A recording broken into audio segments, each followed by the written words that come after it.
every of our sessions to bring everybody up to speed. Should we be proud of what we did last session? I mean, that's subjective, right? mean, we won. That's something to be proud of. Everyone's still here. Yeah. Yeah, For now. we fought the two. Uh, well, then I have to look up their names. Sarax. Mm-hmm. Uh, it took a little while because some of us got hit by a bus or worm bus security system thing. We're not really sure what it was. It was big, it was red, and it nearly killed us all, except for Merv and Rainier. I mean, it nearly Who the killed me. fuck needs evasion? It nearly killed me. I just fucking nailed it. That's true. That is true. It did come back around a few times.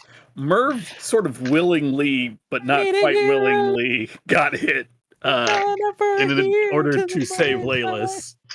But we did survive. We crawled in. We defeated the Sarax by basically getting into a hole and letting them get hit a few times, beat them down quite a bit, and then crawled into one of the many side passages to heal up a bit. Yes, making some explorations of the chambers nearby, knowing that there are further chambers throughout throughout this place, whatever it may be. um, Excellent, Ted. Go ahead and take some inspiration.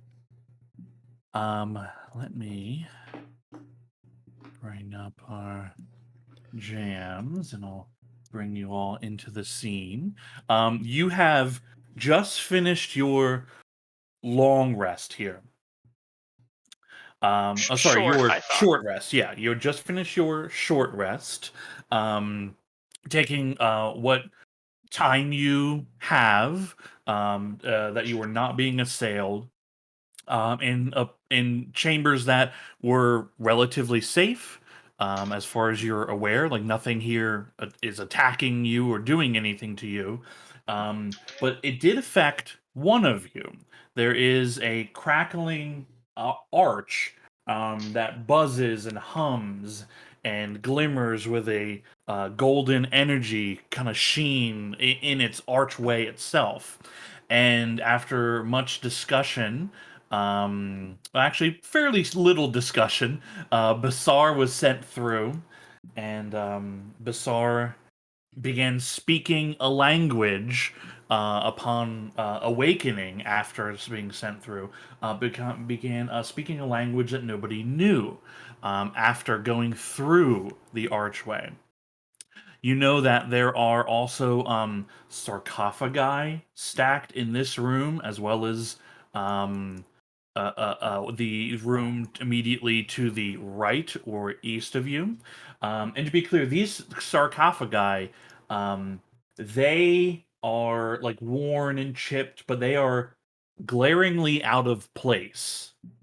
Um, Everything here is strange, but they don't belong in terms of it just seems like they should not be here. They don't match the vibe of this place, the aesthetic, the design of it. Many of these sarcophagi are not opened. Some are opened. So do with that information what you will.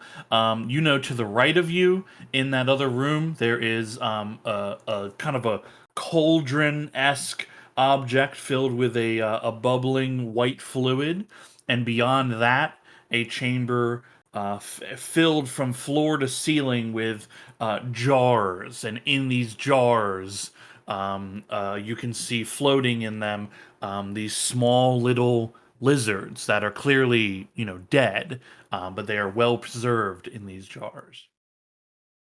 Um, and the time is yours. It is the 20th of chess. It's roughly morning, not quite midday, if you all had to guess.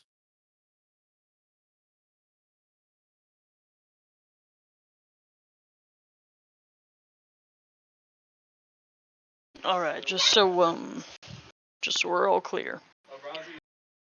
Our plan, now that we're all had a moment to breathe, go find New Millie. Then we are welcome to explore the rest of these caverns and poke whatever the fuck anyone is interested in poking. Is that right? Sounds right to me. There's a lot of weird stuff in these tunnels, and I just don't think we have the time to really unpack all of this right now. Yeah. All right, which direction do we want to head? Plus, Once we're out of here, do we want to go back up where we've come and check out places we've already passed, or do we want to just keep moving forward? oh, I mean, I guess we should. Hmm. We need to figure out where Umeli is, and I guess if we check the other ones that we walked past and they're all dead ends, then we know we have to keep going. This is true.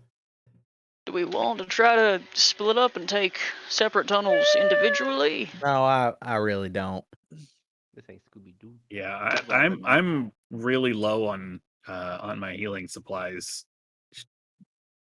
Opens the nearly empty healer's kit. So I think the more we stick together, the better.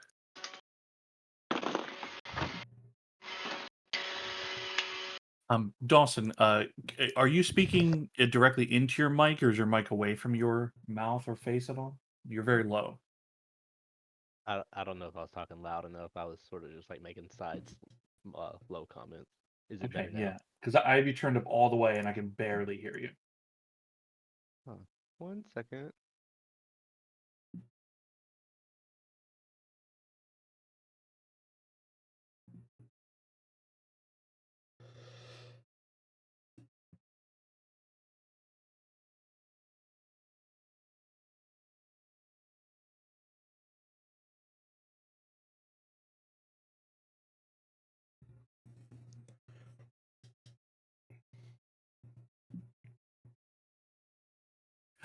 While we're waiting for Dawson, what do you all wish to do?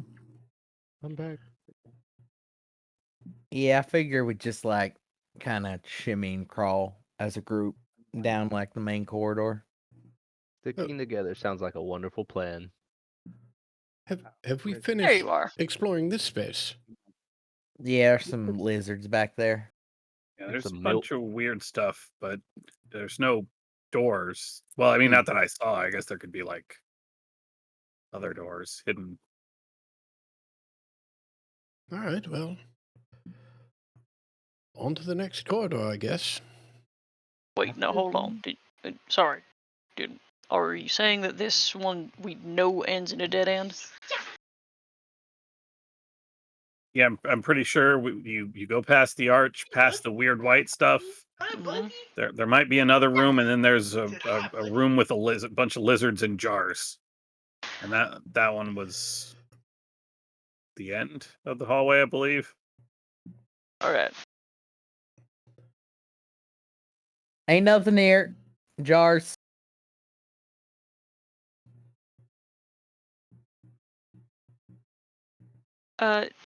Sean, you said that like when was it during our rest that like we heard the thing go by sometimes periodically? Correct. Entering into this space, this whatever this large red metallic worm thing is, it moves through very randomly. At as you've seen and felt, like absolute incredible speeds. So to move through this space, when you move through this space, essentially the way it works is we roll to see if it comes, or you can like all get ready and then like take your entire turns to like dash down as far as you can. Or, as you know, if you go prone, then you just don't have to worry about it, you know?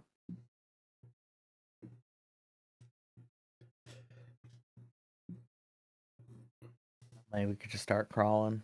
Yeah, so if you want to go knowing knowing how it works, if you want to go prone as you move down through the tunnel, to just avoid having to deal with the possibility of getting smashed by this thing, then you can just move your tokens accordingly.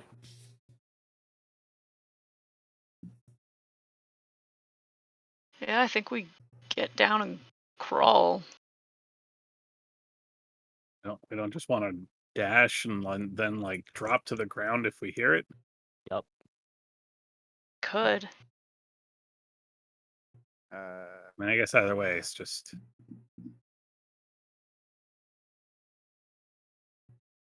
I'm prone right now. Slow and steady wins the race. As Rainier and Ragnarok are prone outside, you see the worm rush overhead. Oh, I mean, that's why I think we should probably just crawl. yep. Yeah, you're right. Like, You're second right. we get distracted, you get fucked by that thing. I mean, I don't got much to fix you. So we go that way or that way? Like points up, points down. I thought we wanted to check the ones we've come through already. Yeah, you all came from the north. You knew that there is a room that Merv is very familiar with. Right, That there's some salvage in there. I won't get it. has some Yeah, goblin later. bodies. And I might be able to use it.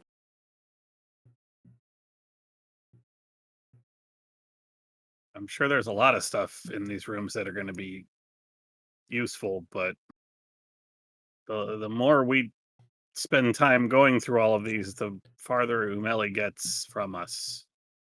Is I think how we were looking at this, right? Yeah, one sec. As Merv's just crawling off towards the room. Entering into there, you see a cubed chamber with the scattered remains of well-chewed goblins. Many are aged such that there's no smell of rot. Some are a little fresh within the last few weeks or so.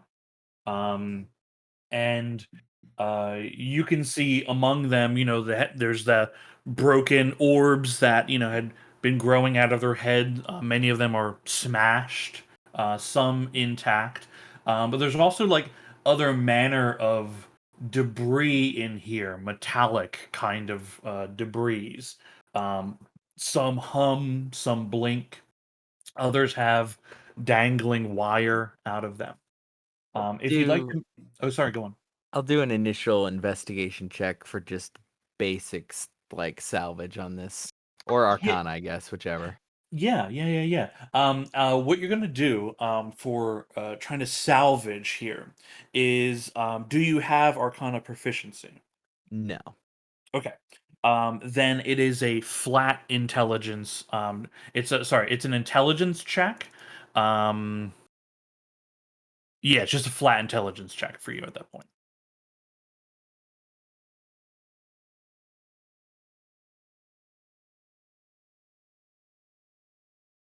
Okay. On a 13, you managed to scrounge something that you look at it and you think this actually could still be functional, whatever this thing is here. And you recover one cipher. Okay. I'll put that away for now because it's just kind of the loose. Can I try to start gathering up the metal stalks? The things You that are used to communicate with Safeguard? Yeah, you can gather together some of them. I mean, those things are mostly broken, right? Yeah. But yeah, you can gather bits of it. Yeah, but so when I see the ones that aren't, they don't seem to be on or doing anything, right? Correct. Yeah.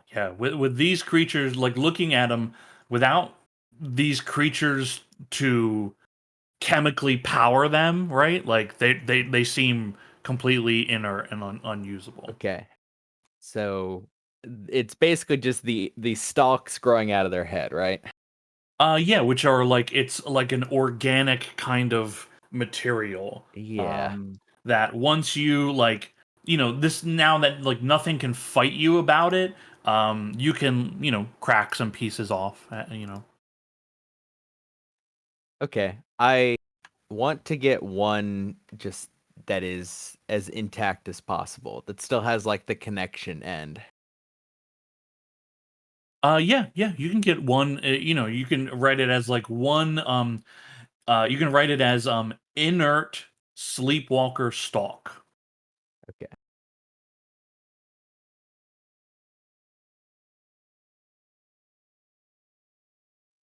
Inert sleepwalker stalk.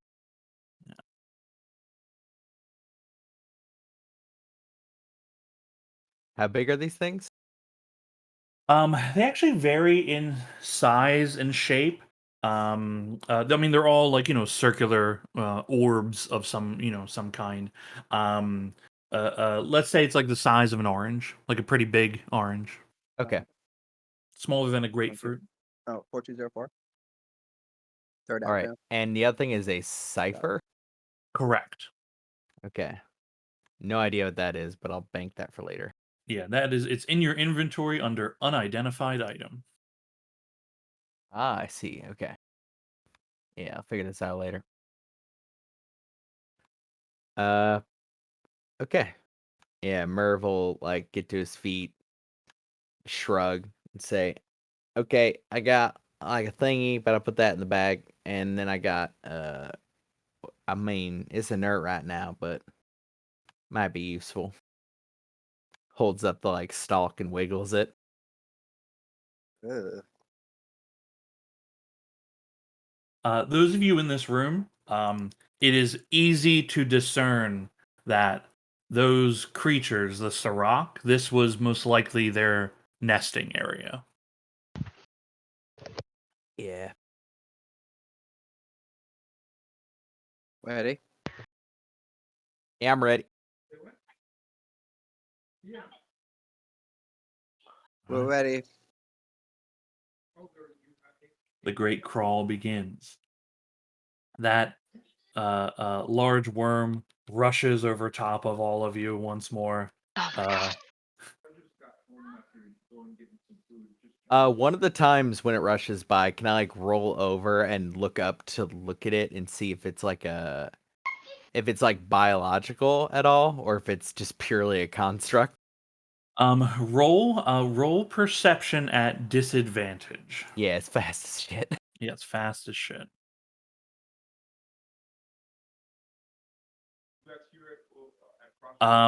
It is Oh a fuck, I blinked. yeah, like yeah. Oh fuck, I blinked again. Shit.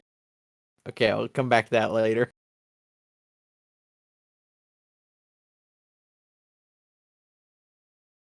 You see Ragnarok and Leyless, similar to the room that you had all like, taken a short rest near. There is another one of those vats of green fluid that's like sunken into the floor and has that clear membrane covering the surface of it. You see that there are some broken up metallic crates in the corner that appear as if they've been broken into, not broken out of. I do Well, believe Laylis did warn us about crates. nothing new in here. I mean, I'll risk it if you want me to. I'll check. No. Okay. I do want to quick scour this room for any poor paneling for secret doors. Okay. Wait. That's going to take a little bit of time to do. To press around on the walls and everything. Make a investigation check for me. Okay. If Can I I- roll at disadvantage, can I do it faster? Yes. Okay. I just want to like walk around the room and just have my hand pressed against it. Sure. Oh, Ah, Well, Seems like a weird room with a weird vat of goo. no problem. If there were a weird good. thing, it probably would have been triggered just by me touching it anyway. So Over here.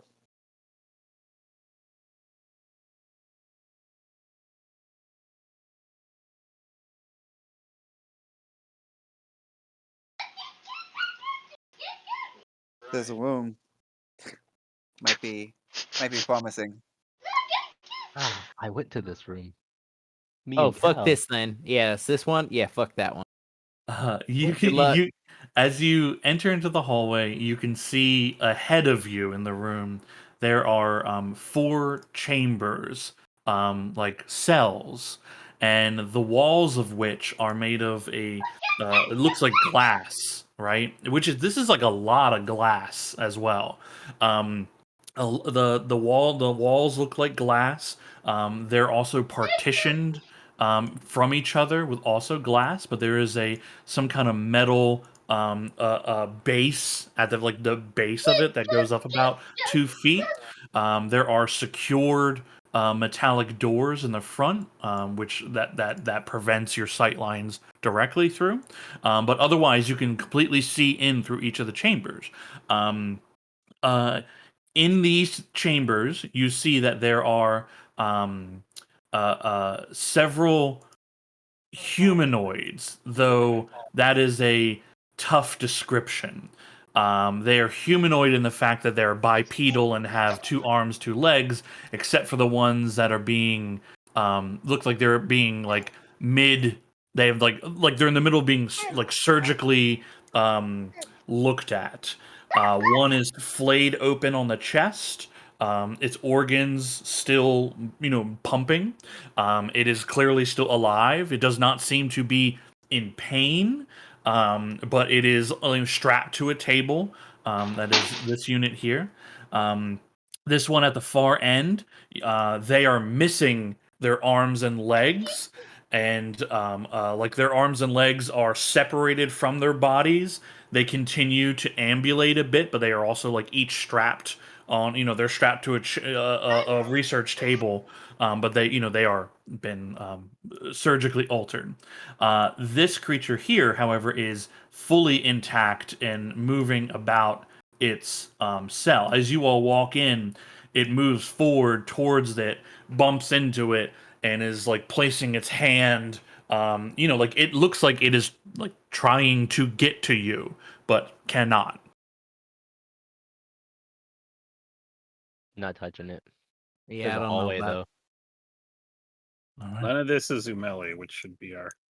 There's a hallway. Hold on just a second, Rag, before you move Oops. Yep. Sorry, I too far moved. down that hallway. Thank you. Um, okay. Just check. And just to be clear, Cal, you still have your torch on, but everything in here is actually pretty well lit. If Mhm. your torch goes off, there are areas of darkness, but like most things have light. Do you want to maintain your torch? I'll just drop the torch in the hallway here. Okay. And I don't think anyone else, because everyone else has like dark vision and all that kind of stuff. I'm glowing. You have your glow, yeah. You Yeah. glow, yeah. Yeah. I would have my produce flame light. Yes, I can drop a torch. Okay. Okay, you would have a little bit of light from your produce flame. I mean, there like again, like there is like this place is lit inside here, so like you don't need these sources of light in like innately, but there are like parts where like some of the lights are a little more malfunctioning, like where Cal was in the hallway. Some of the lights are just not working, so there's like a couple dark spots. It's kind of like that where most lights are functioning, but some are not. But I just want to be aware of like who has light sources and whatnot on them. Cool. Ragnarok, as you step down here, let's see, uh Yeah, your passive perception is fine enough for this.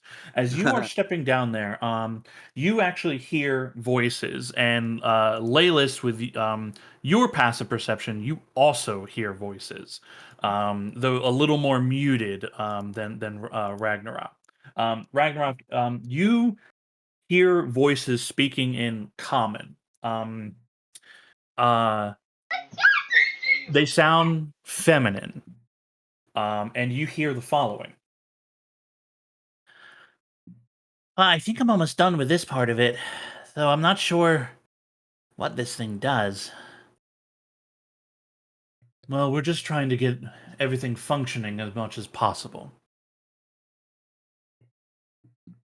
So have you thought about what I said? About what? You know, going topside. It's almost festival time. We've been down here for a while, and it'd be good to have, like real food, drinks, fun.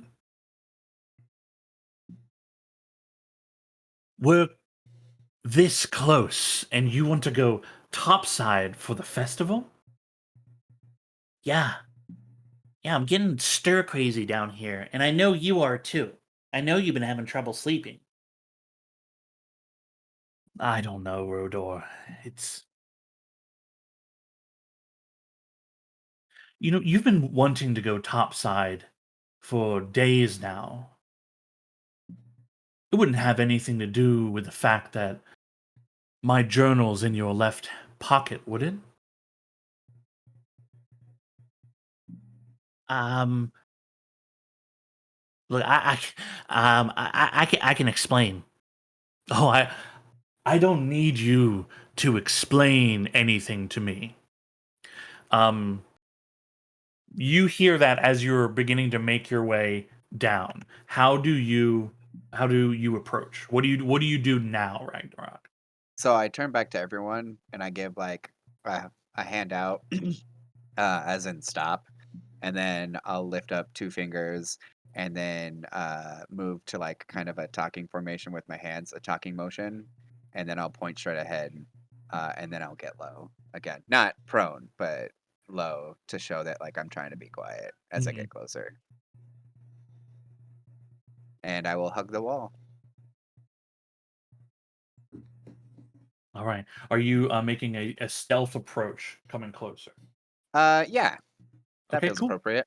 Anybody who wishes to make stealth checks.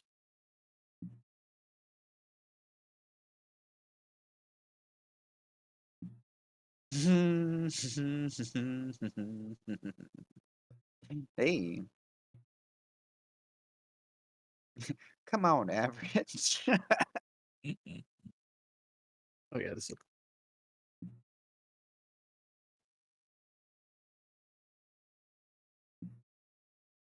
Okay. um, do the rest of you begin to like creep up along with Ragnarok? Yeah. Okay. Yeah. Yeah. All right. You can go ahead and move your tokens up to the end of the hallway. That's as far as I'll move for right now. Okay. I'll allow that you can peek yourself around. Like if you want to move your token up to give a peek around the corner, Yeah. you can do so. Um, as you excuse me, as you peek over, you can see a young woman working on like parts of a machine. She seems to be like she's holding a wrench in one hand. She's a human female, red hair, looks young. Her back is to you.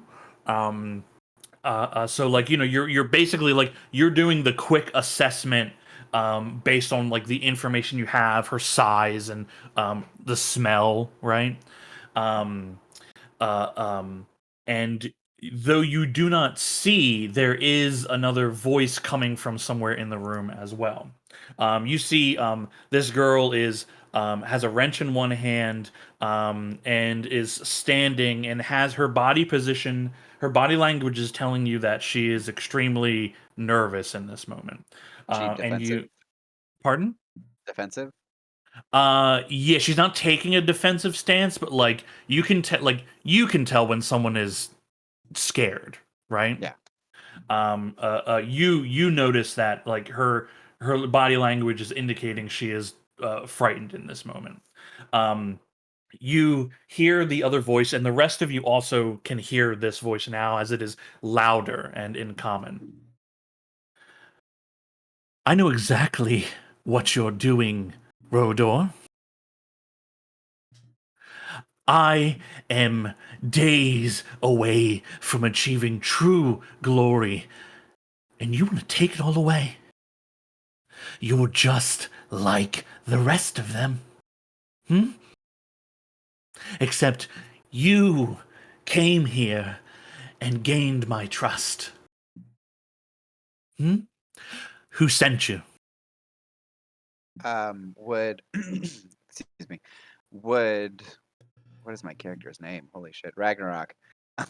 um, have been given the name Rodar from Baracus. Yes. Okay, cool. Then that's definitely someone he would want to protect. Um, in which case, this feels really stupid, but I'm gonna go out. First, I'll say Wodo to the others, and then I will make my way out. Ooh. Okay. You step into the room. You see Rodor like your footsteps, make way on there. As you step into the room, Rodor turns to look at you, and you see her a look of confusion on her face, um, and you hear her say very softly, "What the fuck?" And there is a pulsing orb in the center of this room that is giving off light in here.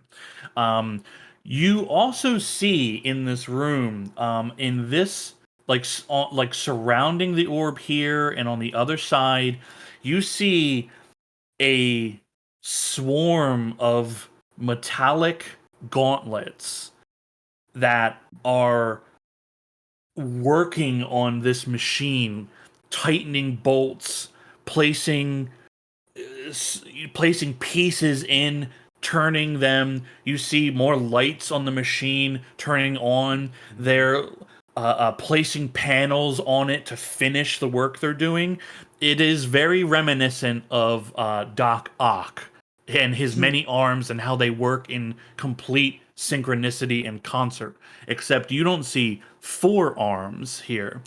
You see nine gauntleted hands working on these machines.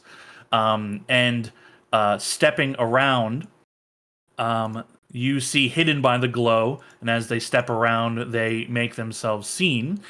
You see an older female woman wearing resplendent robes. There is two hands at her side. One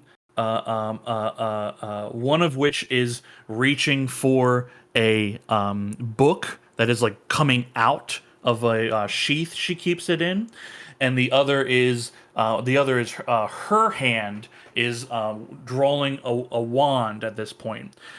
She looks at you and goes, "Well, well, well. What do we have here? More rats in the dark."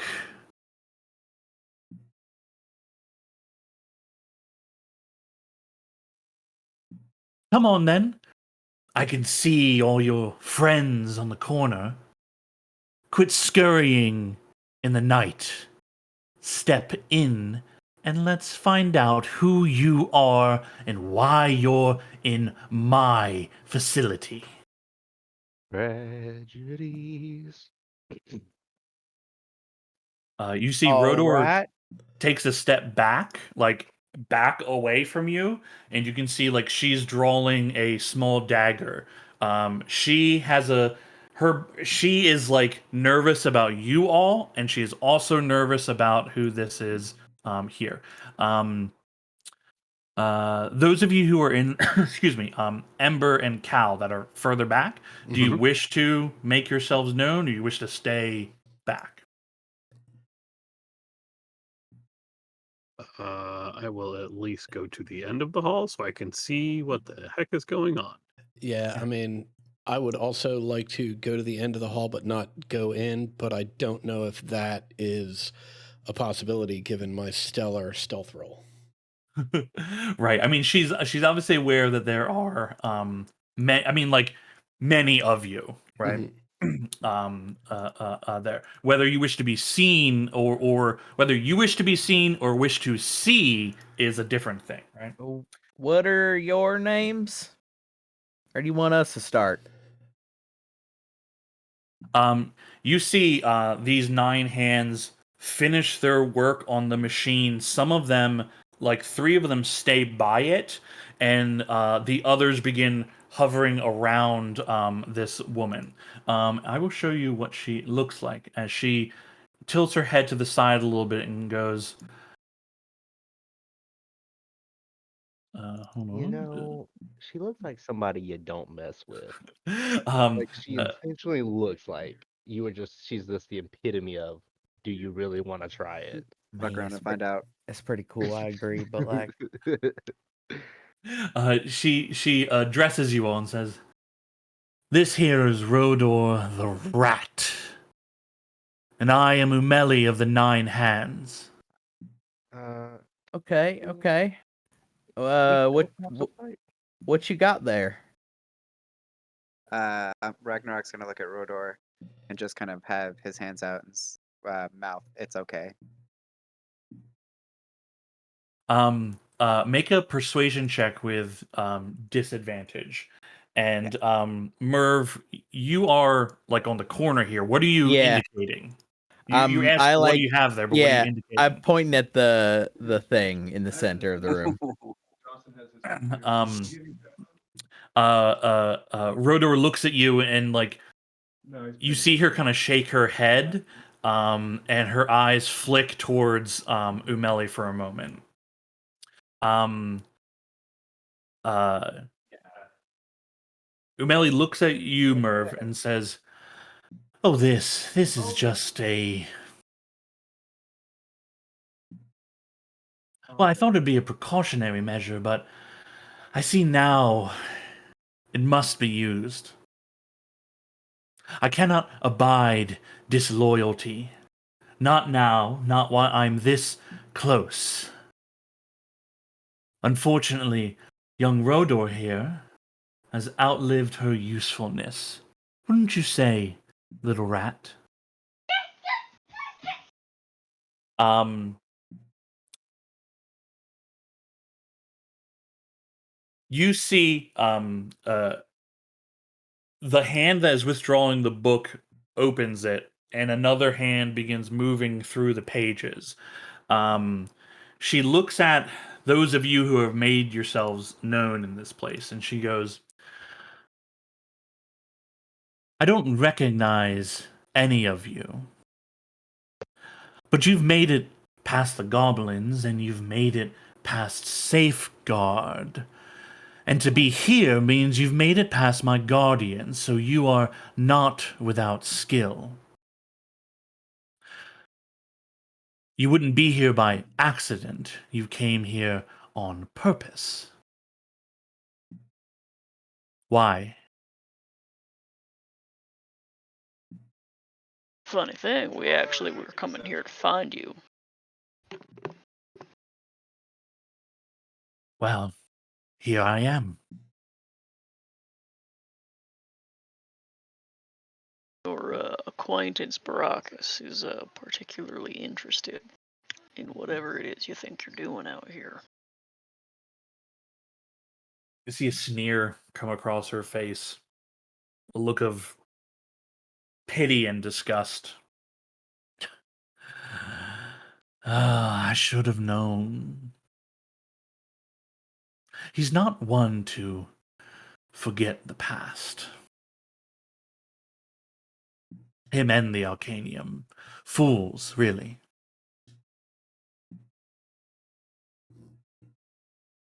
Do you know why you are here? Why did he send you, of all people? Looking at you all, you are not Arcanists, though some of you may control the weave. I reckoned it was because we were expendable, honestly, but Agreed. that's not Such charitable. is the way of the Arcanium, and Baracus is deeply invested in it. You know, you seem to, for all your pomp and circumstance about having no affiliation anymore, you seem to be in consideration that there are, in fact, expendable people. I'm gonna like motion with my head towards Rodar to like come this way. You can see she attempts to subtly move towards you. I'm gonna roll her stealth roll. I Uh, also would like to state that I mean, as part of having it drawn for purposes of uh, my right of the dawn, I do have a crossbow at the ready. as Right, I right. see Yeah.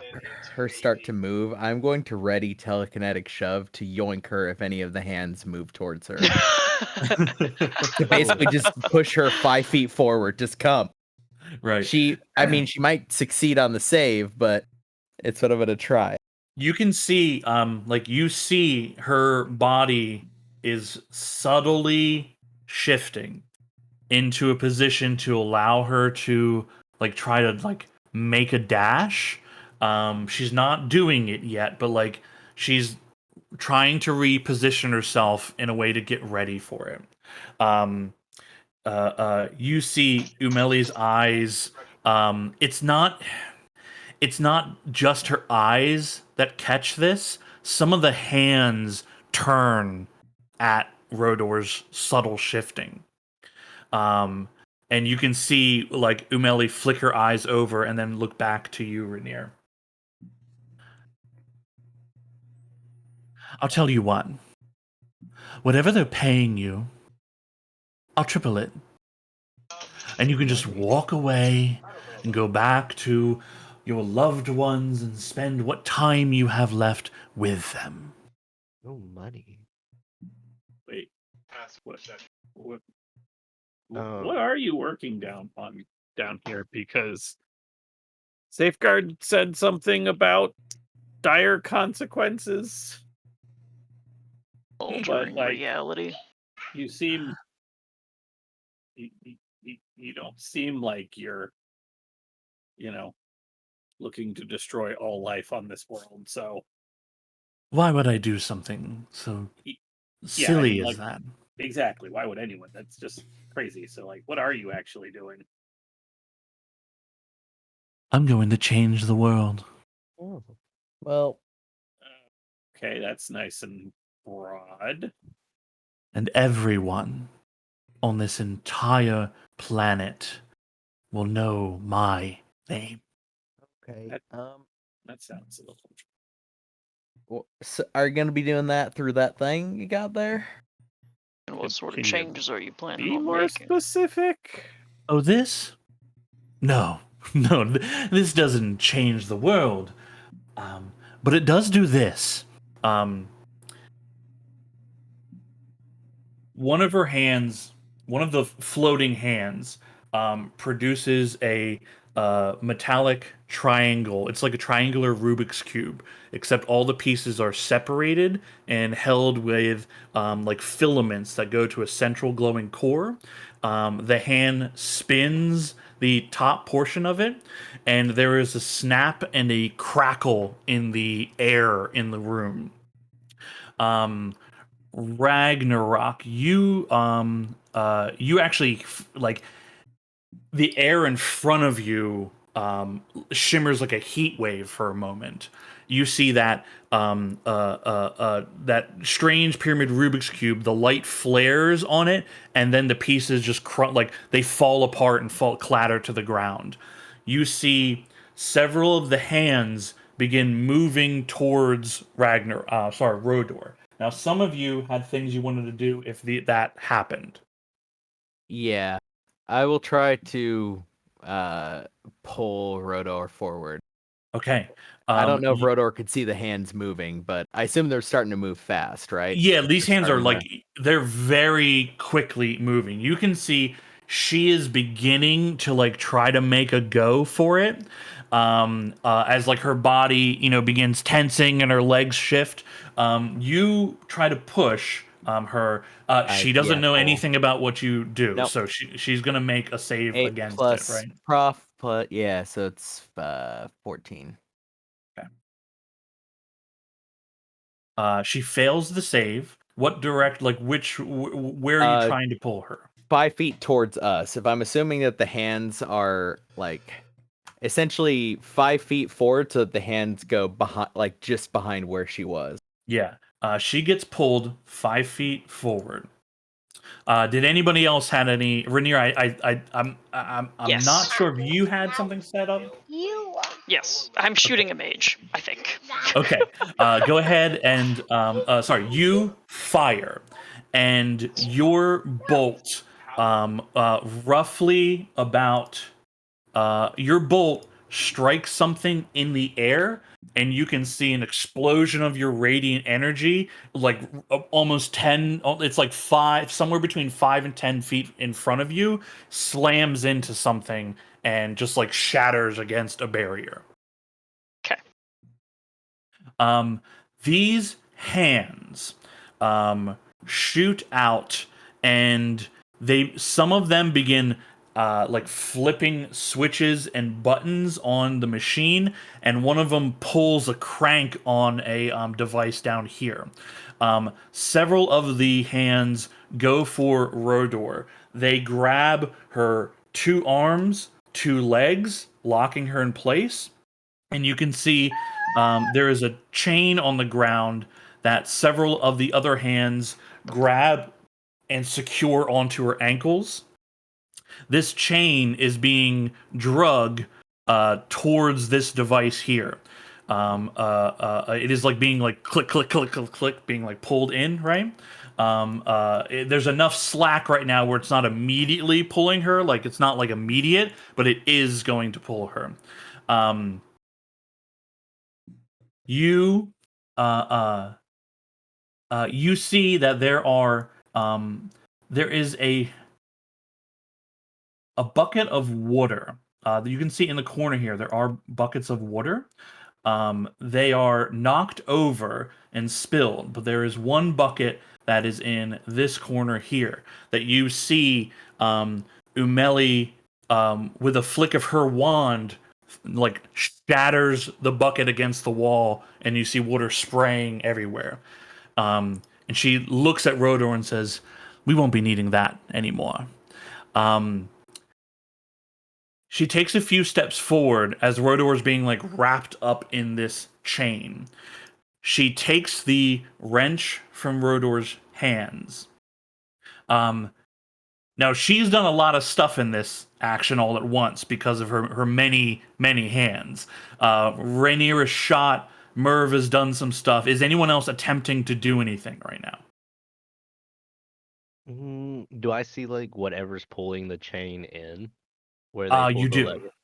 Yeah, yeah. You can see that there's a machine that is like working and pulling the chain in. See, how far is this? Oh, okay.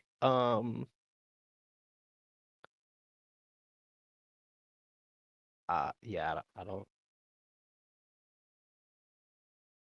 Can I take out my dagger and use booming blade on it to throw the dagger at the part that is pulling the chain in?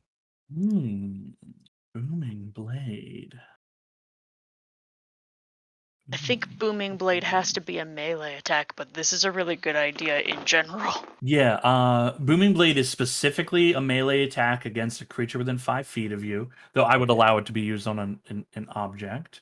Um, so you can't use it on the dagger while throwing it, but you can attempt to throw the dagger. Yeah, okay. I will do that to try to jam whatever is is pulling it. Okay. Let's see. Okay, very good. You throw your dagger, and um, uh, you see the dagger impact something in the air and clatter and bounce down to the ground. It only moves maybe 15 feet from you before it is stopped midair, like it bounces off something. Okay. You see Umeli grab hold of Rodor just to bring her close and whispers something in her ear and shoves Rodor down to the ground prone. She looks at all of you and says, "Whatever your reasoning for being here, I don't care. I will give you this one warning. Do not follow me. If I see you again, I'll kill you." A blue portal opens up on the wall, and she walks through it. Her hands begin to move to follow. Two of the hands down by this machine grab hold of the crank, snap the handle off to prevent the machine, essentially trying to stop the machine from being interfered with, so that way the chain can still be coiled. Um, They swarm back towards Umeli. Umeli steps through the portal, and she is gone from this place. You see Rodor is prone on the ground. She has the chains wrapped on her, and she's being drugged towards this. Like the chain is going to drag her essentially into this glowing orb in this room. She is struggling against the chains, and like she is now being pulled closer to it. Can What are we you get all doing? can we get next to her? You can certainly try. I will as I am running. Look, I'm really sorry. This is really gonna hurt. I would like to cast heat metal on the chains, which makes them glow red hot, which theoretically should make them easier to sever with my smith's tools. Okay, very cool. You go rushing forward. You cast heat metal. The heat metal, the chain begins to heat, but you run face first into some kind of barrier. God damn, I will like run up and down this the length of this room to see if we are entirely cut off. Like, Yeah, or if we it's can go up and around. you. You discover this thing is somewhere around here. Is some kind of field that prevents you from physically getting closer to her. Um, Cal, we need your warp Help! magic. Rodor is like her nails are dragging into the metal, and she's like screaming right now. I'm gonna cast Misty Step right to this spot and attempt to the spot that Ember heated up to slash with my short sword. Okay, very good. You do appear on the other side here. Now, Ember, I'll need you to what's the heat metal damage and everything? 2d8 fire damage. Is do they have a save or it's Nope. Now they're nope? wearing Okay. It's a con save to not drop the thing you're holding, Hmm. but she's not holding the chain. Yeah, she doesn't really get a choice. I mean, if I could find, I don't know, it's a single manufactured object. Like obviously, I would try not to like get the manacle that's right on her leg, but I imagine that the heat is still going to I be. think yeah, the whole on. thing's gonna heat. Yeah, the Yeah. whole thing's gonna heat. Okay. She Damn begins it. also screaming would- in pain because of the heat. Give me 1 second while I read the extent of fuckishness I can do with silvery barbs.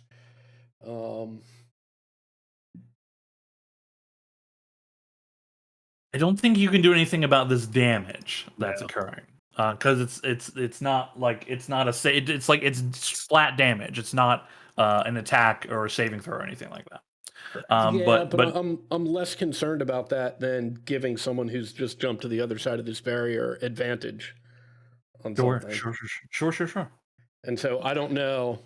Yeah, but Y- I don't know if yeah, this would even I could even trigger. yeah, you don't have a triggering effect Right. right now.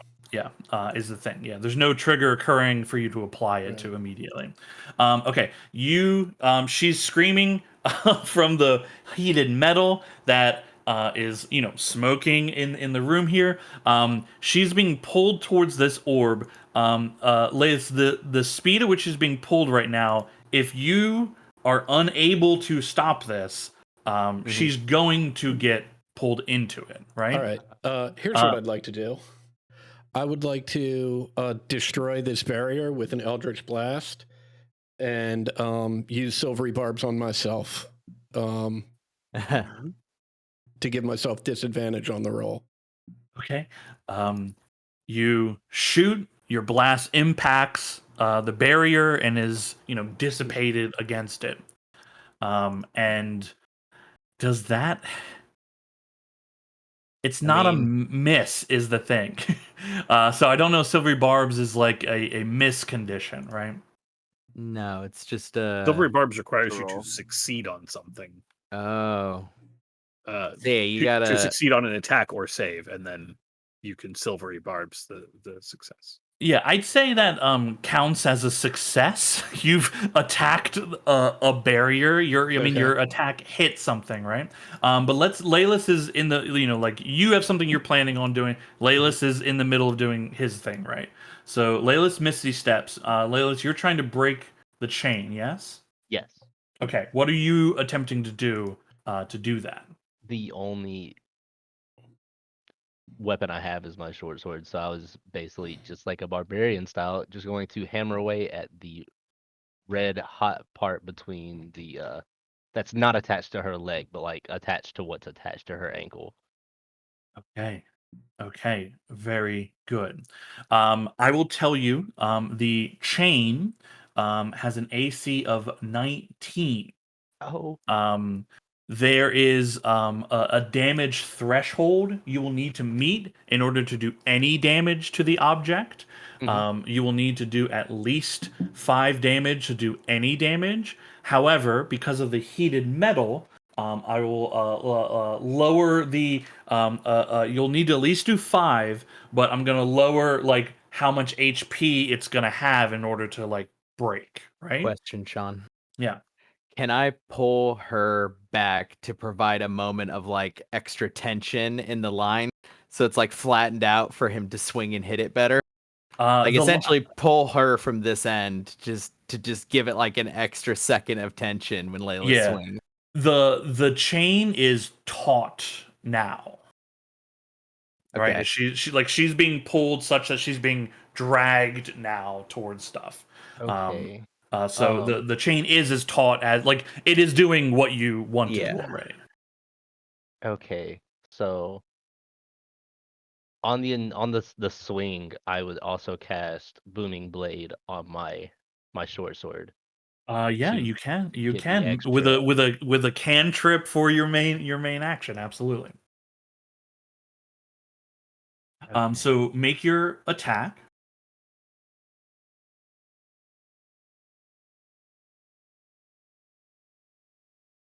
Hey. Okay, you do hit. Yes. Hey. Okay. Okay. This this chain, Mhm. you strike hard into it. Let me double check. Uh, Booming Blade. I was like, I didn't cast Booming Blade because I wasn't sure if you said yes, I casted it or not. Oh, I thought I heard you say that you were going to. I got Um, confused with words. I'm sorry. yeah, no, you're okay. I was just looking to see if it does additional damage right away at your current level, which it does not. It does damage when it's like a creature moves, right? Um, okay, you hit the chain. You break through the threshold that you need to do to actually do damage to it. But this chain is this is iron and steel. It'll take more than one strike from a short sword in order to break it, but you have done damage to it. On sorry, okay. I understand. Got it. Right. Yeah, you Um, have you crossed the threshold in order to hurt it, but you have not done enough damage on this one. would you allow on the spot that I hit with the short sword, I cast Ray of Sickness directly on top of it in Um, the acid? well, that you're I know we're kind of we're not in like pure initiative right now, but that you've like done your Misty Step and then attacked, right, to try to break it. So Yes. we're gonna let anyone else who wants to try to do anything try to do something. Is the barrier down? You can if you like put your hands out, it is still there. Ah, okay. Hmm. So these are like immediate actions, right? Like she is being about to go be like pushed into this orb and whatever that means. So who is doing anything? I mean, the only thing I can do, telekinetic shove to try to just pull to buy just a second. Like try to pull her against the chain. Okay, I you. will go for it. Oh, just explain like the train the chain goes like you can hear the like the iron kind of squeak a little bit from the stress, but it doesn't seem to be doing much for it. I will give Laylis the advantage from Silvery Barbs, and I will yell out, "Cut off her foot!"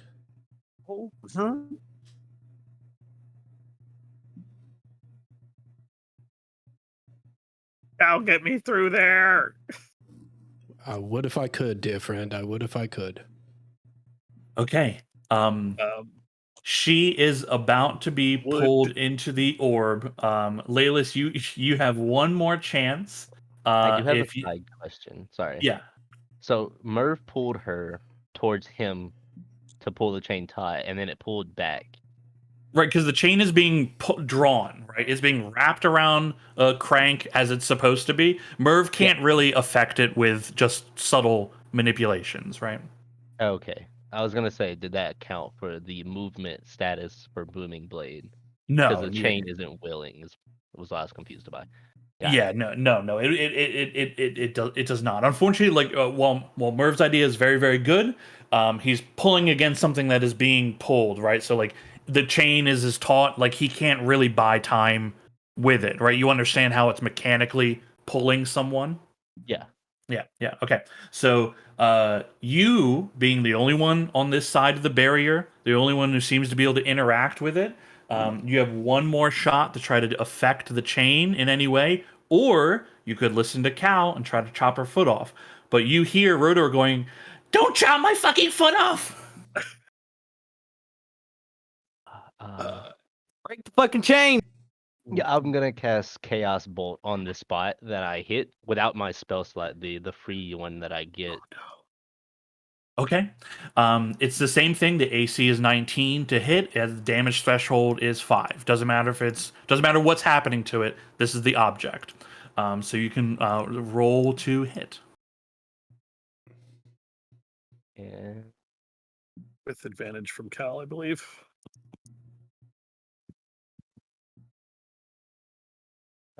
it's not letting me without. Oh, there we go. Sorry. And you said with advantage? Mm-hmm. Okay. Yeah, you'd have advantage. Okay, we do hit.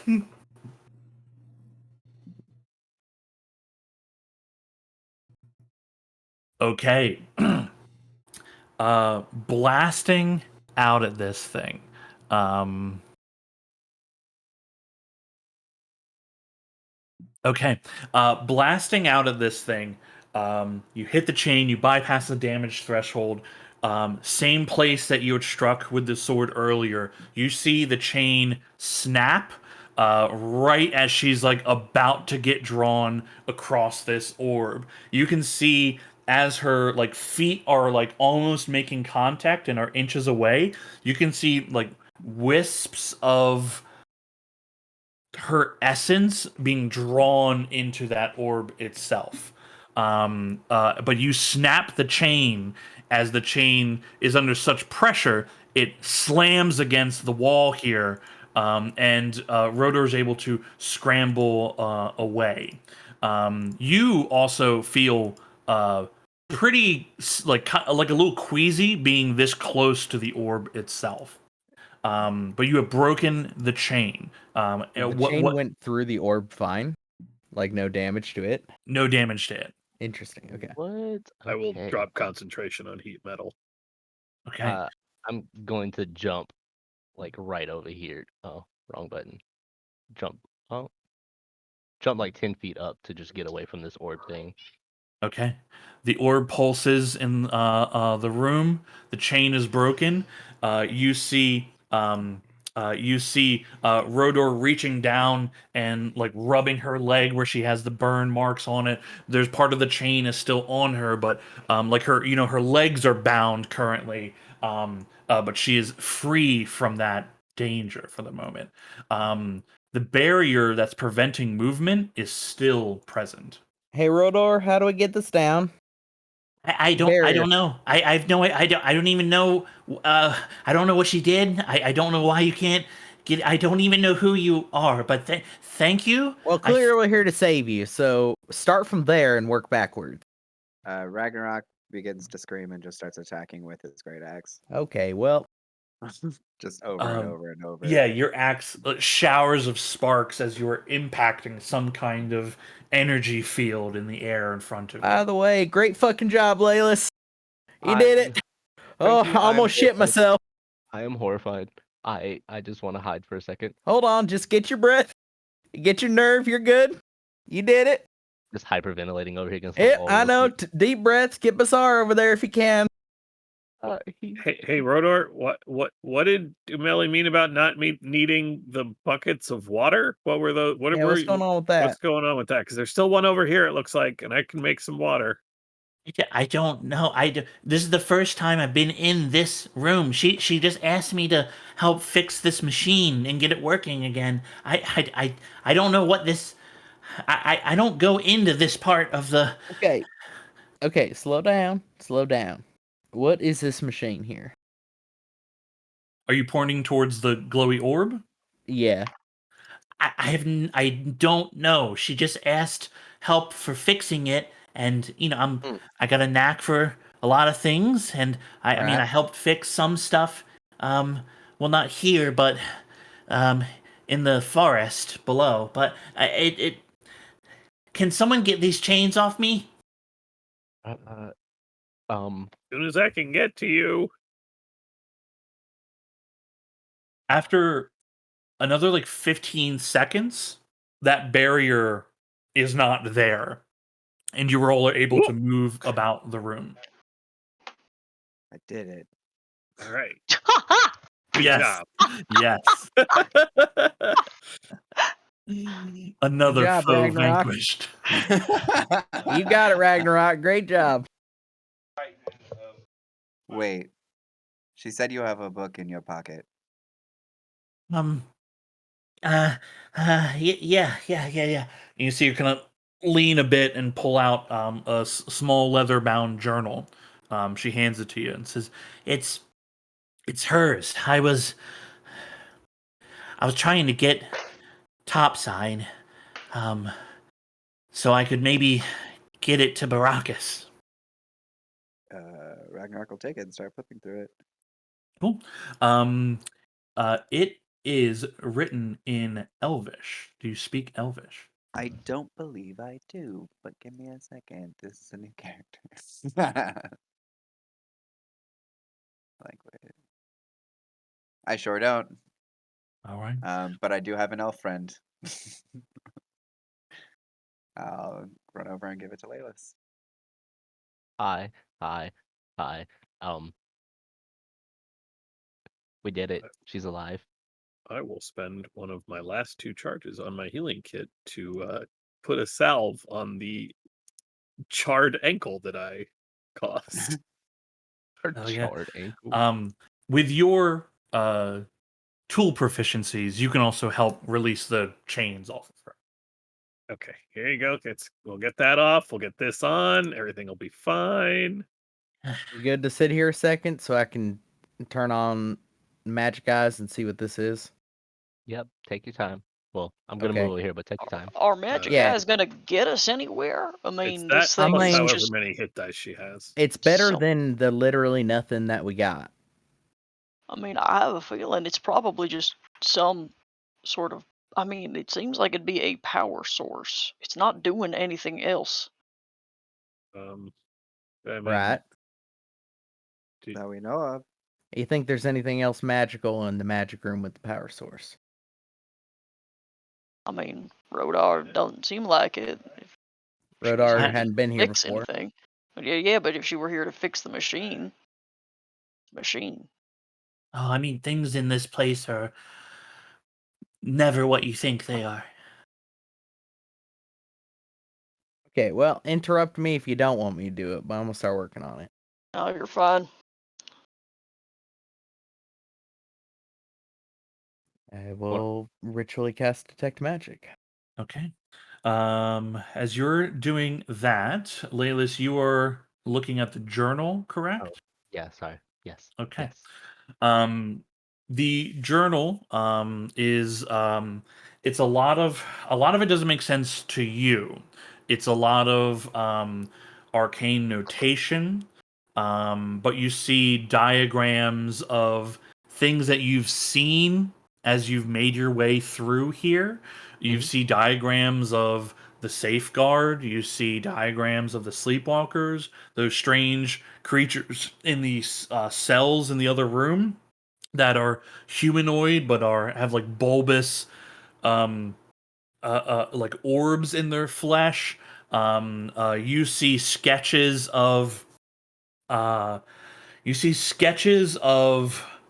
monsters, like things that you have never seen in your life, and things that would be like out of some kind of like horror novel, right? Mhm. You also see sketchings of a large crystal of some kind, and then a smaller crystal next to each other, and notations indicate that uh, in order to awaken the monolith, it needs a vast amount of power, and that she only knew of one source of this power, indicating like a smaller crystal. The large crystal has a little bit of coloration to it. It's kind of an amber color. The smaller one has a darker purple coloration in it. You find a few entries, but the entry of note that you find, um, I will send it to you so you can read it to everyone else.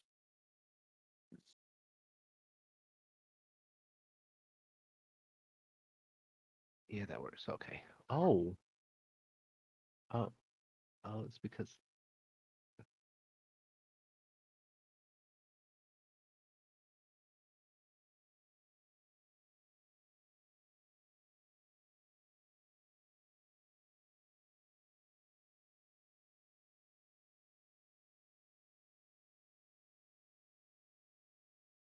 the the monolith is the key. It's the true source of all my dreams and the physical manifestation of the strange devices I've dubbed ciphers. I've also found other machines more durable, relics. I've taken a few of these and fashioned my 9 hands into something truly impressive. The monolith isn't aware, it just is, forever seeking to fulfill a purpose. It lacks oversight or understanding of the world. Could I become its link, its overseer, and set order to the rambling progress of millennia? Yes, it should be me who claims the arcana of the ancients. Then I can finally have my triumph. I'll show these fools in the Arcanium. My name shall be etched throughout time. Savior of Adari, Savior of Aorn? Aorn. Aorn. Yep.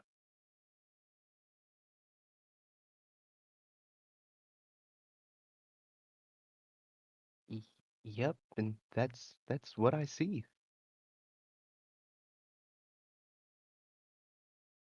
All right, so we're dealing with a true and proper psychopath, is what it sounds like. Yes, yes, she sounds like she's going crazy. However, it also sounds like she feels like she was done unjust by whoever these fools are from the Arcanium.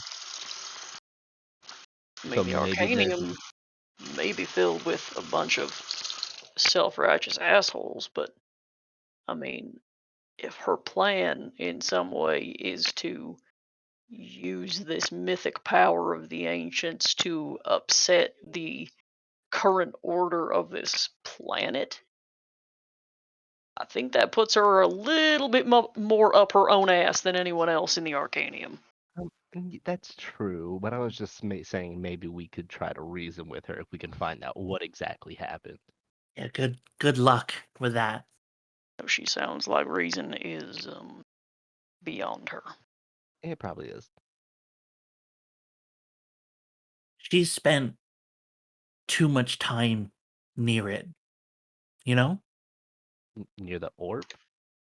No, this I don't know what the fuck this thing does.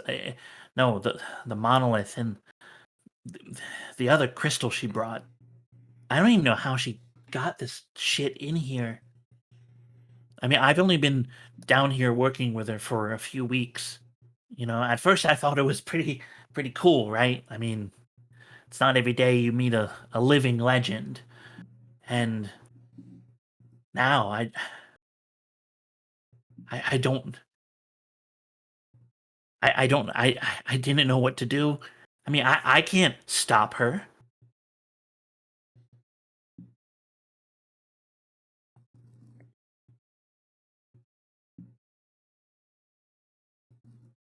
Well, uh, maybe you can't, and maybe we can't, but I don't think we have better option than to try to find someone who can.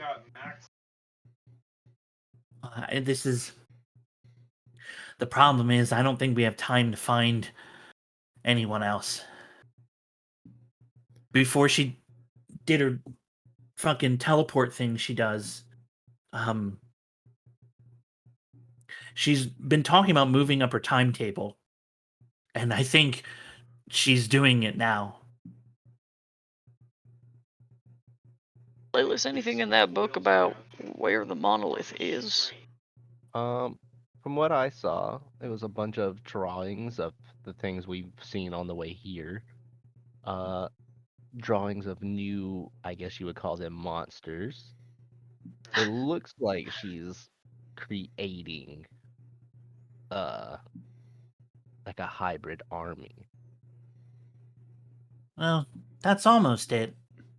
She didn't create those things, and she's like pointing down a room in the direction of like those cells. Hmm. Those things just kind of appear. The ciphers affect. Well, I'm not an expert at this, all right? I only know like just what she's kind of talked about, you know, look, she's been at this for years. So, you know, my knowledge level is pretty limited. You know, I don't do magic shit. Um the the monolith, as it is awakening, it's affecting our world already. It doesn't have the instructions that I think it's supposed to. I think that's what Safeguard was talking about. But Umeli thinks that she can learn how to control it, but I don't think that she can. Um, the these ciphers they can affect they can affect bodies, like dead bodies. These things used to be dead, and then the ciphers just started growing in the sarcophagus, the things that are around here. She's just been experimenting on them, but she can control them. Hmm. Ember, you mind identifying something for me in a sec? Sure. Also, the monolith isn't here. It's in the petrified forest. That's what we call it. We call it the petrified forest. So you do. I mean, I'm assuming you've not been there, but you know where it is. Oh, that's where base camp is. Oh, there's a camp. Yeah, I don't. This is my first time in this part of the facility. She. Look, the first time she brought me in here, I lost my fucking mind. But there is a way to get to the forest further down. She normally just kind of teleports us, you know. But you know how to get there. Well, yeah, yeah. Um, Merv, you're Mhm. casting detect magic, right? Yep. Cool. You detect this thing is brimming with transmutation magic. Mm-hmm. Yeah, just a roiling mess of it. I'm gonna sweep the whole room really quick. As I'm on the way by, I'll take the cipher and put it into Ember's hands. The broken one. Yeah. I will tell you as you can grab the pieces. They are absolutely useless. It is the same as holding rocks. No, the one that I had earlier. Oh, I had in okay. my inventory. Yeah, then you can actually trade Yeah. that to her. Okay. I'm gonna slide over here. I believe this is the spot you said Umeli threw a bucket of liquid. Yeah, you see a bucket that has been like broken, and there's water splashed all over the place. There's a few functioning buckets here. None are filled with water. Like all the water's been knocked over in this place. I was gonna say like in the is there like a little pool of it in like a corner of whatever this bucket? Yeah, I mean there's It's water on the floor. Yeah, Anything magic in the water? it's water. Okay. it's water. Yeah, it's water. And is there any other magic like in the room anywhere? Like along the Um, walls or along the floor? Only whatever you all like. If anybody has anything magic, like the things you've created are magical. This machine down here is still whirring. The chain is just like flipping on the edge of the gear that it's been pulled to. Did the two Ember. hands leave the handle? No, they actually took it. Oh, Okay. Yeah, her intention was to try to prevent people from fucking with it. Yep. Ember. You said you Mhm. could shape water. You can move it. No, I can create it. Oh, because I was gonna say if this is just regular water and she was emptying out a bucket, what happens if we throw water on this thing? There, Mine, there are two other buckets of water. if you want to do Okay. it, I'd back up, but I can watch it. Yeah, there are Yeah. no filled buckets of water. Every bucket is empty. Oh. Yeah, there's water spilled onto the ground. Yeah, because I feel like that was a very odd thing for her to throw away Yeah, water. it really was. I So agree. it's like if all we had to do is just throw water on this thing, I'm gonna feel very, very odd. I got a water skin. If you Try give the Okay. it to water me, I skin. can. If you give it to me, I can get over there without getting close. Yeah. There you That go. sounds. Yeah, I will like levitate it over and then just invert it so that it pours out onto the top of it. Ooh, okay. Backing up against the wall, still looking with detect magic. Yeah, Yeah, get Rodar over here away from it while Yeah, that yeah, happens. you pour. She's like, oh, that's a good idea. yeah. You pour the water on it. It doesn't shut down, but you see the water is like, as it's hitting the surface, is being, like, almost scattered, disassimilated, and like almost turned into a gas as it like gets pulled into the orb itself. Okay, so knowing transmutation that I'm watching that, I'm seeing it be turned into a different form of thing, right? Even if Yeah. Merv doesn't necessarily understand the exact chemistry, you could see it being transmuted into something else. Yeah.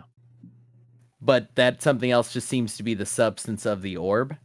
No, it's getting pulled into the orb, and then is like you don't like it's just absorbed in. There seems to be a react like you've identified there is a reaction with water, and there is a reaction with organic, like living organic material.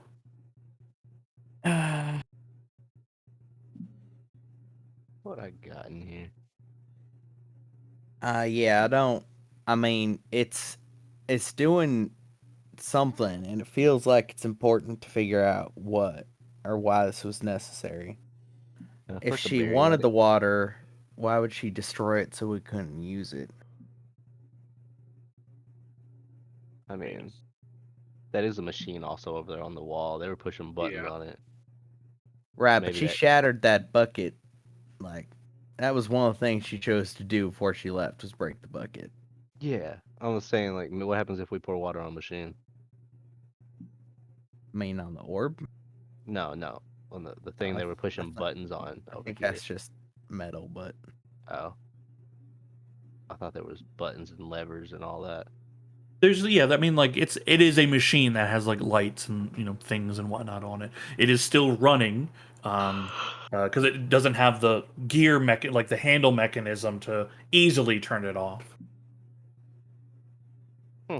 Like looking at it, it seems its purpose for whatever reason was to pull a chain,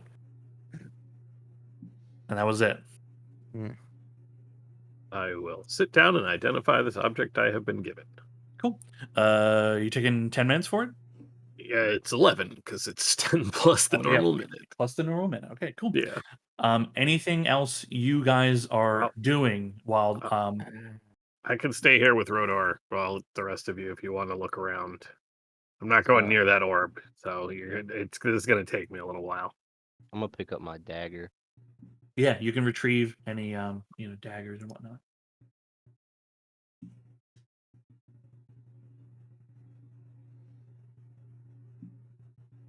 Take me and Basar and go over here and go look at this contraption. Yeah, some kind of contraption that is a whirring gearing mechanism, and its purpose was to pull a chain. The chain that you severed, the remainder, the edge of it is just flipping around the gear at the edge. Here, it can't be drawn in anymore, and it's just running. Cal, as Rodar, you the say. Sorry.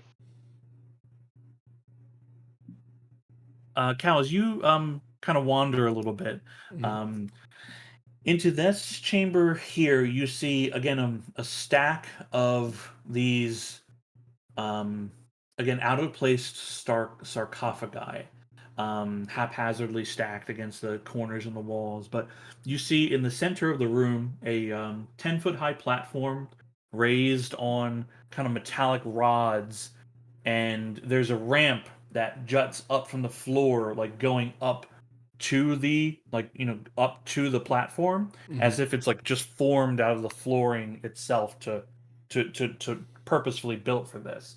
um you see blue crystal pyramids, each about 4 feet to a face, hover at each corner of the platform, so they kind of hover above the platform itself.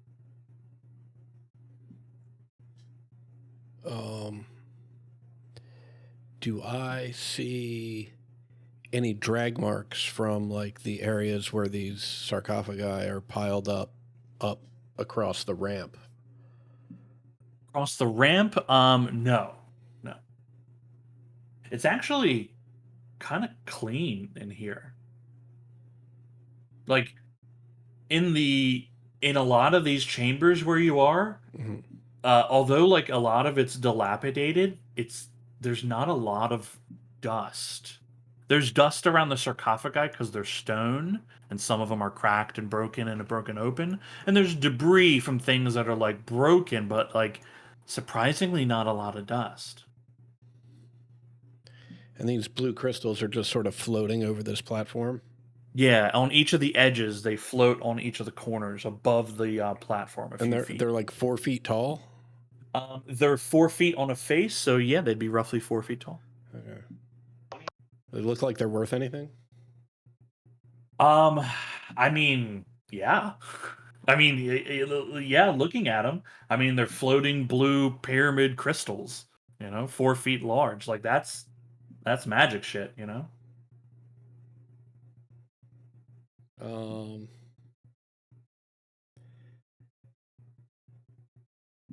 yeah, I'll cast Mage Hand and see if I can't push one free. You push with your mage hand, not strong enough. Yeah.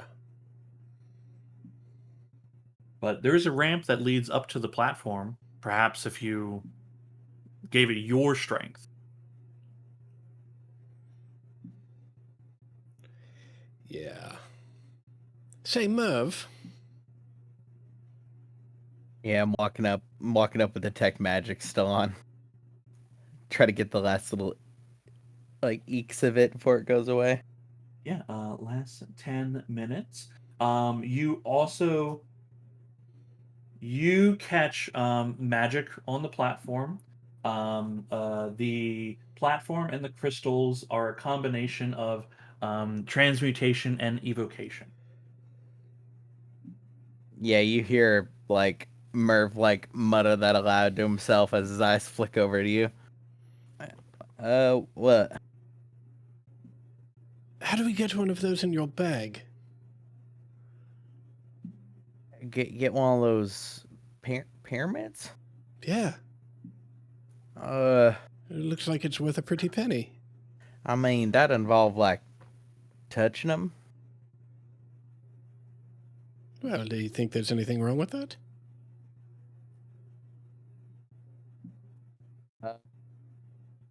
I'll like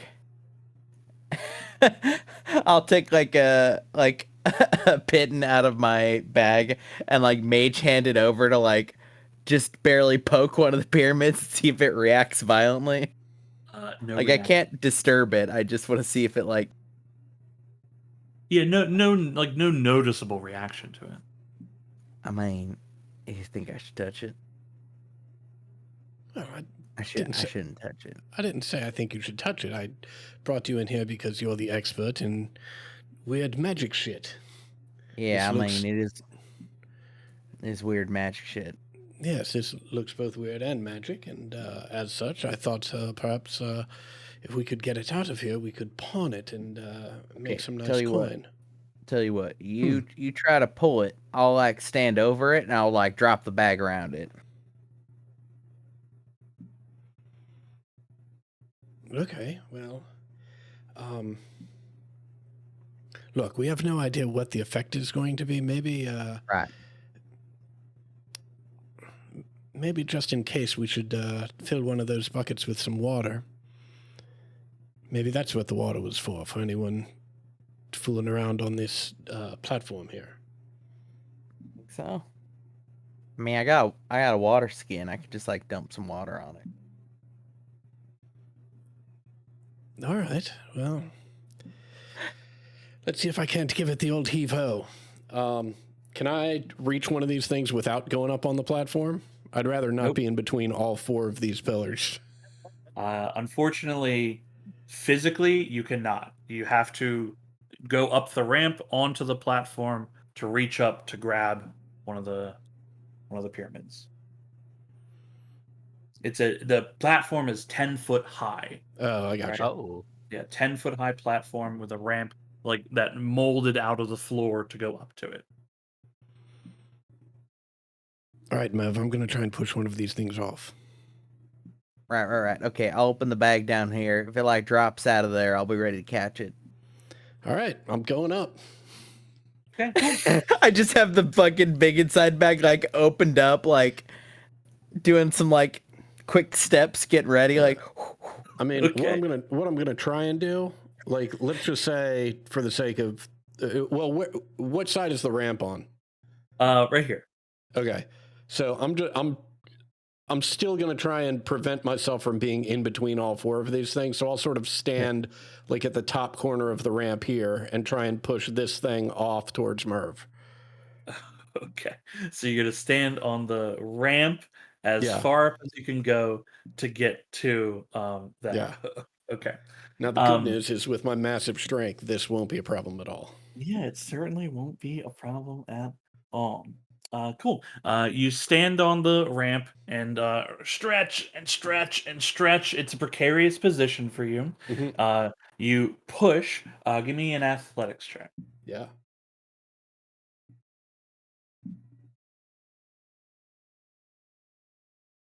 Okay. You push and push. Your hands slip a little bit, and you push off to right yourself. Mhm. And Merv, you see Detect magic lightning. still on. Yeah, you see lightning appear from each of the corners of the pyramids. Like they go like, and they shoot into Cal. Uh, Um, as they do, I immediately shoved Cal backward, just like oh, reflexively, like push him back down the ramp 5 feet. okay. Cal, do you allow yourself to be pushed? Sure. Okay. Well, You get. here's a question. Do I see the lightning? Oh, you see the lightning. Oh, then yeah, absolutely. Great. You are filled with energy as you are pushed down the ramp. Can you make a Constitution saving throw for me? DC is Mhm. 17.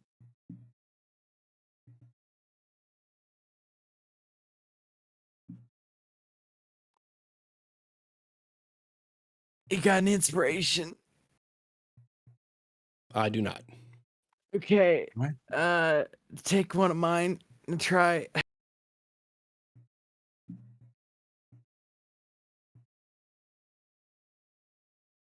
Ugh. Well, You are filled with pain Mhm. uh, all over your body, but your bones specifically feel painful, like they're splintering. You are racked in pain and fall prone for a full minute as you are like rolling on the ground. Your whole body, you know, what I mean, like kind of like you are like in like the throes of like one of the most horrible experiences. Mhm. uh, with detect magic still on, do I actually see the magic like enter Cal and like do something? No, you just know that this thing is evocation and transmutation. Yeah. Cool. As they've been fucking around with this platform, Rainier, you were asking about Rotor about something. Um, shit. Oh, yeah. The petrified forest. You mentioned something about a forest below. Is that the same place? Is it something below us? Um, well, I think of it as below, but technically there's no way to really tell. I know um it's beneath Karakara for sure. We've mapped that out, but I don't know, like, is it directly below or are we like transported somewhere? It's it's not a stairway. It's something, it's hard to explain. Like a layered plane or something? A mirror.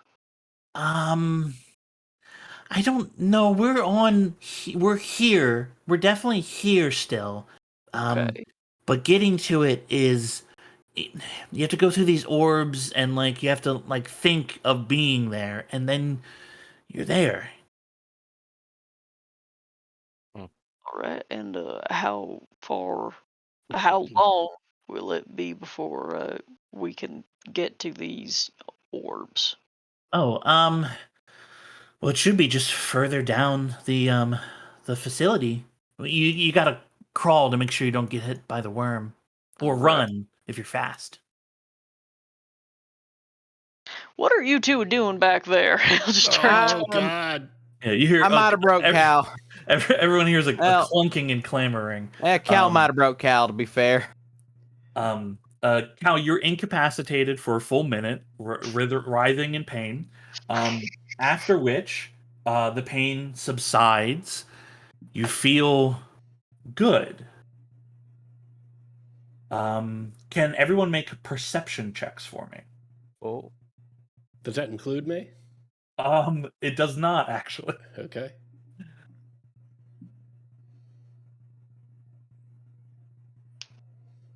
Hey,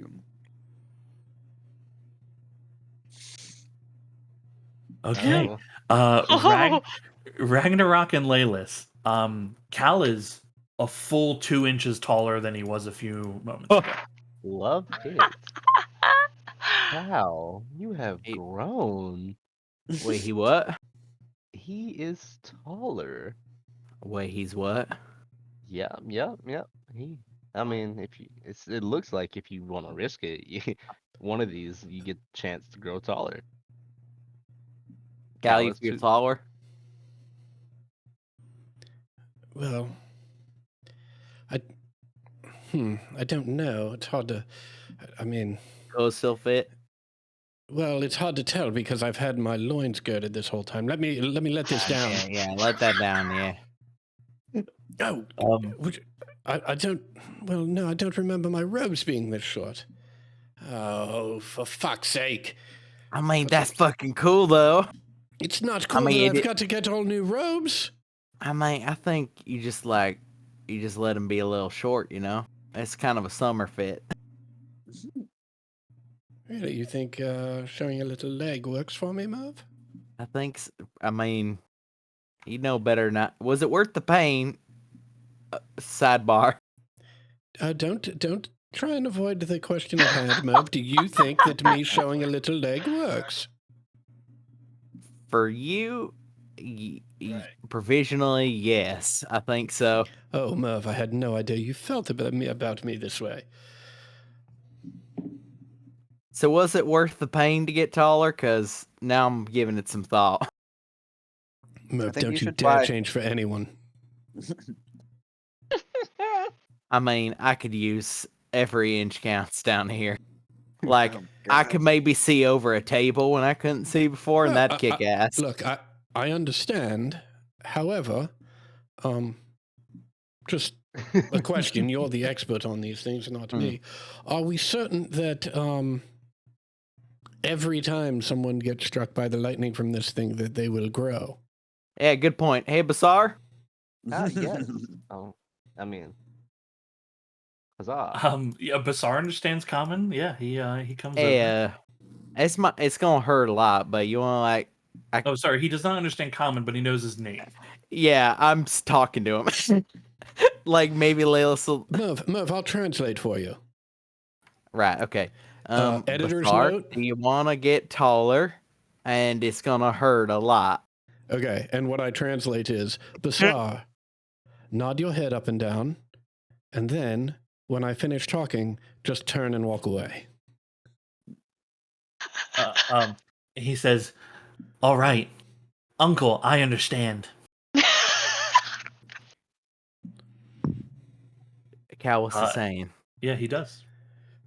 Merv, he's terribly pain averse and is not interested in... Oh, right. I mean, he did just go through the yellow thing. Yes. I wasn't good on the bones. But you're perfect the way you are, Merv. I mean... You Okay, make an you know excellent what? big spoon. Mission first. Mission first. Okay, mission first. Y'all got anything in there? Because there's some fucked up thing in here, and it's the whole thing, but it just adding it to the list of fucked up things in this place. I mean, of all the fucked up things we're discussing, there is still the insane Arcanist who is on the loose. Yeah, I mean, and we're gonna on have to her go way down to and... a monolith and, to alter the face of reality. Yeah, I mean, we don't really got much choice on that one. We're just gonna end up Right. going wherever the fuck. And... Rodar, you got anything on that? On, you like- on what? On showing us how to get to... The petrified forest. Destiny. Oh yeah, for sure. Yeah. Look, I just want to start off by saying again, thank you all very much, for not letting whatever was gonna happen. I mean, she she made me fix a machine that was gonna do something bad to me. So, I mean, I'm still kind of suspicious you don't know, like, you don't got like an inkling on what it's gonna do, just okay, from I've like never. working with it. All right, again, I've never been here, so Yeah, but I you work know, on stuff sometimes. So you get kind of an inkling, you know. look, All right, I know yeah. how I to think. tighten some bolts. You know what I What mean? bolts did you tighten on that thing? Oh, like here, come on, let me show you. I'll show Yeah, you real close, huh? Oh, well, I don't like your tone. Yeah, well, I don't like your tone right now, okay? You're insinuating something. I She's mean, got a point. I'm so to be lost. fair, I am insinuating something. Yeah, yeah, I I know. think you're more I'm letting you intelligent know that than I that, know that you're insinuating. right? I mean, what I'm insinuating is I think you're smarter than you're letting on. Yeah, I am smart, okay? Exactly. I just So you'd know about what to do a little bit, because you are, I think, smarter than you're letting on. like I don't know what Merv, I that don't thing does. think she has the wherewithal to do anything about it because if she were, she probably woulda. I mean, it's not about like it's like an inkling. Like I think that thing does this, or I think that thing might do this. Layla said in the journal this thing helps power and activate and awaken the monolith. Oh, that? Mhm. No, definitely not. So Definitely this thing not. was just gonna convert something into something. You said transmutation, right? Yeah, it's converting something into something and then holding it in there somewhere. Look, you want to know what it does so bad? Go in there and find out. I mean, that doesn't feel like the move, does it? No, From it down the way, doesn't. Ragnarok screams, "Do it for science!" You don't even know what that means. Hey, careful! Don't open those doors. Don't let those things out. They're really dangerous. Oh no, I'm just looking. Say, I Rodor, see. Mm, do you know what this thing is? And I'll point to the thing that just shocked me. no, Made his bones hurt and made him get taller. Does that help with the guesses? I mean, I guess it makes your bones hurt and then you get taller. She looks at you, Merv, and says, "You probably could use it." I Oh, know I could. I was just saying so. It has occurred to me that I don't think we've introduced ourselves. Um, uh, as you caught, Baracus did tell us about Umeli and sent us out here. I'm You- Rainier Catterfeld, and this is Laylis, Ember, Calawunex, apologize, Merv, and Ragnarok is the one down the hall. Oh, hi. I'm Rodor. People call me Rodor the Rat. It, Yeah, our buddy Well, why do Dom they knew call you. you that? um, did you ask why they call me that? Yeah, like it's kind of a fucked up nickname. Yeah, I got it when I was a kid. One of those things, like if you wear it like armor, then they can't hurt you anymore. I mean, that's fair. Yeah. You said Dom? Yeah, Dominic. Dominic. He's a red. He's purple. It's kind of red. I mean, it's like I know a magenta. purple Dom. Yeah, it's like reddish purple magenta. Hey, from Oh, I mean it's okay. I mean, all right. I know purple Dom. Is he here? He's back at Karakara. Oh, I mean, I guess I know him in the sense of like when you've gotten drunk with someone a few times, like you know each other. I mean, we'd be like friendly acquaintances. Like coworkers, maybe. Like coworkers that if he was down, I'd be down. Right. Okay. That's something. Well, he was. I guess. Yeah. We're. Is Brockus is your boss, or is just Oh well, he keeps me on payroll, right? I'm right? sort of I'm in acquisitions, you might say. And sometimes I find things that he thinks are interesting and then I let him know about it and then he pays me for it. So you're That sounds about right. like a thief scout. I wouldn't say thief. I mean, I don't have any moral or ethical compunctions about stealing, so Oh, okay. Yes, then yeah. right. But I won't be very good at it because all my shit is at base camp. Right. So I'd like to get my things, which What do you need? Like what do you do? oh, well, I mean, it's my pack, my clothes, my extra daggers, my crossbow. Um, I got a special set of tools that can help me get into places. Okay, well, if we need that, I got a spare one of those you could use instead of me. Oh, hell yeah! Look, I, I don't know if look, it sounds like you guys are like in for whatever this Umeli shit is, right? And I gotta tell you, like, it's pretty bad if she gets to awaken the monolith, right? I mean, Yeah, you we saw, figured. yeah. Now I can help guide you there, but I mean, without my equipment, I mean, I it mean, is dangerous. are we gonna be like stopping? Is base camp on the way? Oh, it's on the Roughly. way, but there's a lot between us and there. And normally we don't have to deal with it because she teleports, but A lot we're like gonna be what? walking. All right, well, we should definitely get underway immediately. There's no time to spare.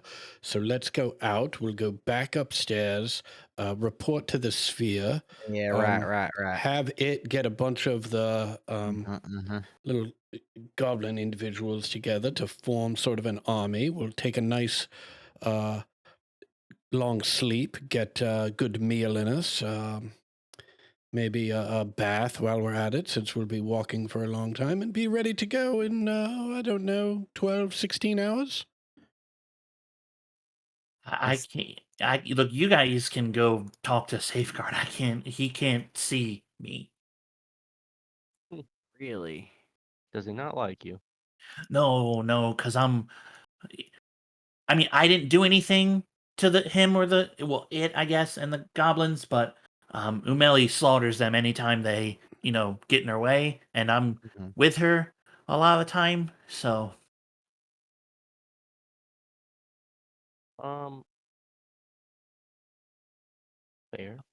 yeah. Also, just to be clear, you can certainly take your time, I suppose, but you don't have a lot of it. Like Right. she was already close to getting that thing going. You all showing up, uh, her timetable's moving. Okay, what's in between here and there that we're gonna have to like? Is there more rock dogs? Oh, the fucking rock dogs. Fucking rock dogs. Well, no, there's, um, probably worse. Oh, What does that mean? Well, again, we've never had to walk the petrified forest. We teleported, so we never had to deal with any. Can you all teleport? nope. If we could, we would have already. Okay, so we're gonna be walking, which means that all the things that live in the forest are, you know, there. And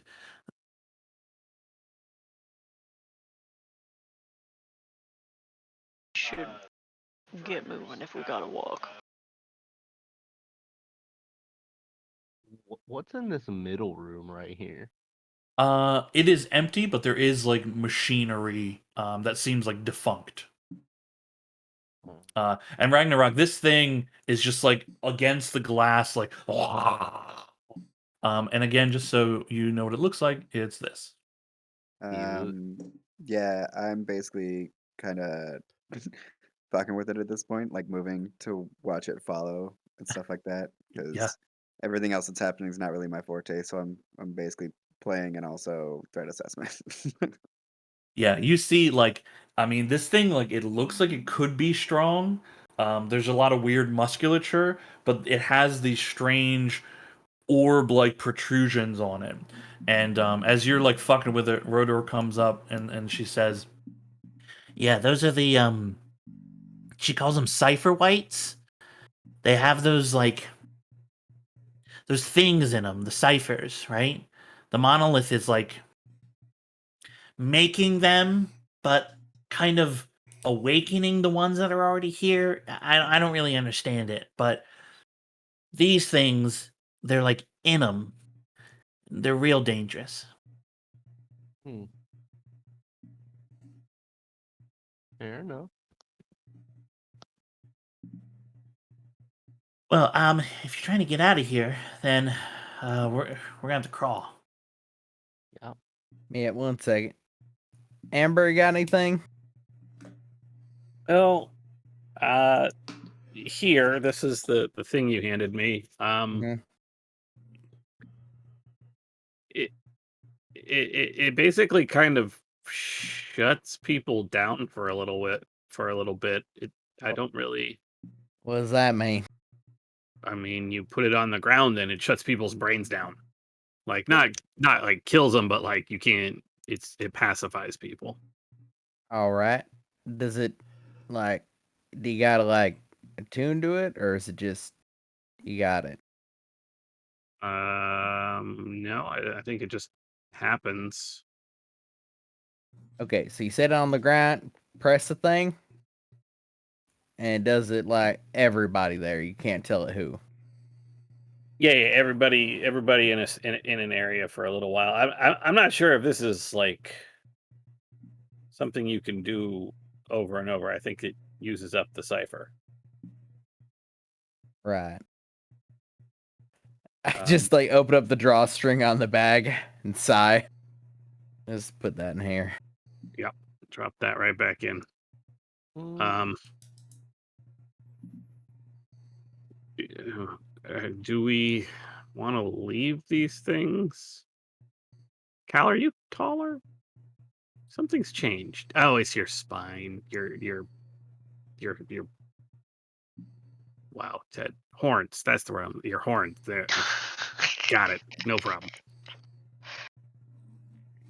I mean, I think we gotta leave them unless you want me to integrate safeguard into one of them. That seems like something safeguard. Okay, I guess. Um.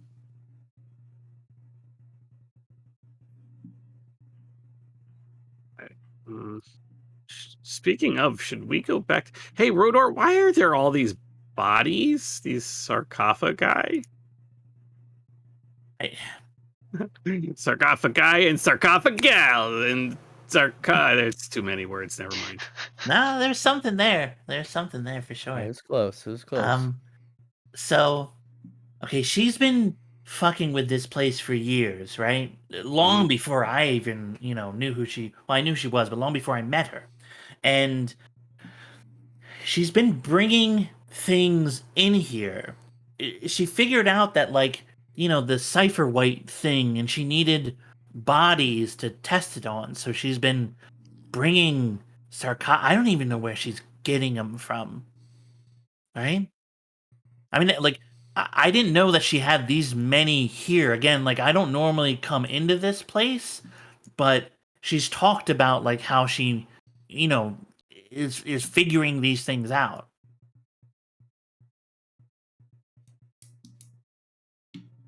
I don't know how she does it.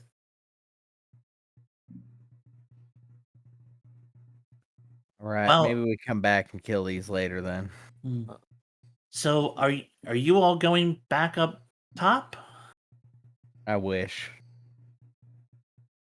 I mean, that's what I was going to ask. Do we just want to go? Because I feel like Safeguard will let us come back down here later I if we mean, really want. I don't know why we would want, but if we really want, we can we can. I mean, there's other hallways. I mean, there's a lot to this place. I mean, I know how to get us to the forest, but I can't go top side. Not through the goblins. okay, everyone, real quick, like group meeting. I mean, I guess I was gonna say obviously it isn't, but if we're gonna go stop this thing, we're all some of us are low on resources already, but too many more fights in between us and the melee to begin with means that by the time we get there, odds of one of us dying goes up. We've only been out for a couple of hours. We just need to get as far as we can get now. If she teleported, we have a lot of ground to cover anyway. Right. So I'm saying, like, unless we're gonna stop for a night of sleep, odds of one of us dying go up more fights we have. Like, that's just Right. gonna be how that is. You're right. We just don't. Now is not a good time, is all. We should get Yeah, as no, far as we can get now. that's not what I'm not suggesting we do anything about it. That's just so everybody's clear on the stakes. Like, your odds of dying materially will be going up. It's an informed choice everybody gets to make if you choose to keep going.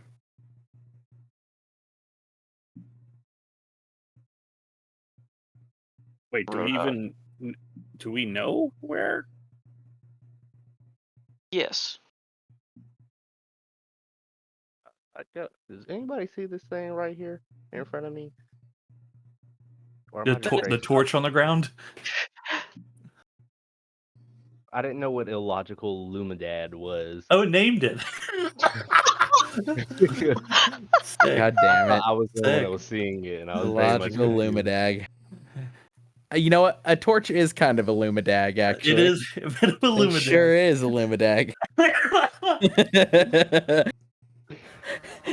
That's like the fucking sham wow version of a torch. It's the Yeah. Lumadag. This is a lumidag. It's just a flashlight with a little like kazoo on the end of it. I really had to make sure I wasn't crazy. No, you're good. You're good. That's funny. Yeah, Merv will just shrug, like walk past everybody being little, get down into like a crawling position, be like, I mean, I'm making my informed choice, but let's make sure everybody knows.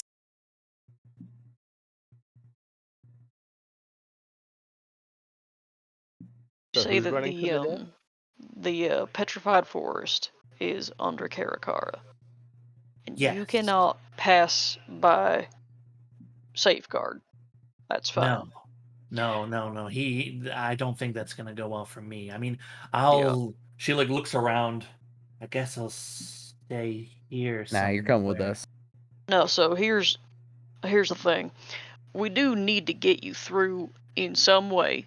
We do need you to take us to where the petrified forest is. And if by some miracle this does bring us near enough Karakar that we can purchase for our dear friend Ember here more kits to keep us patched together, that is what we are going to be doing. I mean, we're gonna be under Karakara, not in Karakara. Oh yeah, is- you don't That is go. correct. Yeah, We're not gonna be going to civilization. No, Yes. it's a. Again, I can't. It's hard to explain, but you're not gonna go anywhere near topside. It's if anything, you're further down. All right. That's what I was trying to get at. Because you said no stairs, but you said under. Yeah. Do you know Again, how to get there from here? yes. Then you need to lead the way. Yep. I- I imagine the disastrous whatever is still on the table, so Just so I'm clear, let's pretend our metal sphere friend upstairs wasn't an issue. Would it be easier to get to where we need to go if we went up and out? Oh, you can't. No. The only way is from here. I see. I mean, if you could just get there by going through Karakara, why the fuck would you go by Safeguard? And why would Safeguard be there? How did you guys get in here anyway? We're really fucking good at what we do.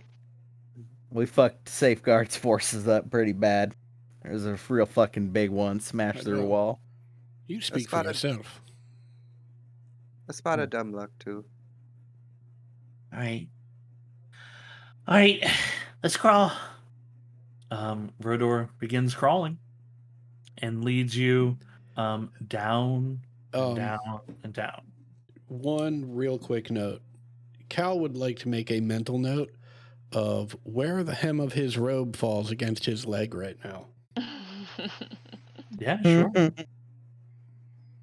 So are we talking like mid calf, we'll say? I mean, what it's you grew 2 inches, so whatever that means to Cal. Okay, great. Just fantastic. Yeah. Cool. She brings you all crawling down. That thing, whoosh, whoosh. She stops for a minute to look in this chamber and goes, no, wait, no, I don't think so. Oh, oh, there's something in there. Leyless. Okay, I It's mean, red. I'm sorry. get out of there. Go on, get. Come Yeah, on. Laylis, you did see there was a glow of red coming from within. Yeah, now I want to go and see, but no. I mean, I want to see more than anything, but like, we're trying to get eyes on the prize right now. That one probably just makes you shorter. I mean,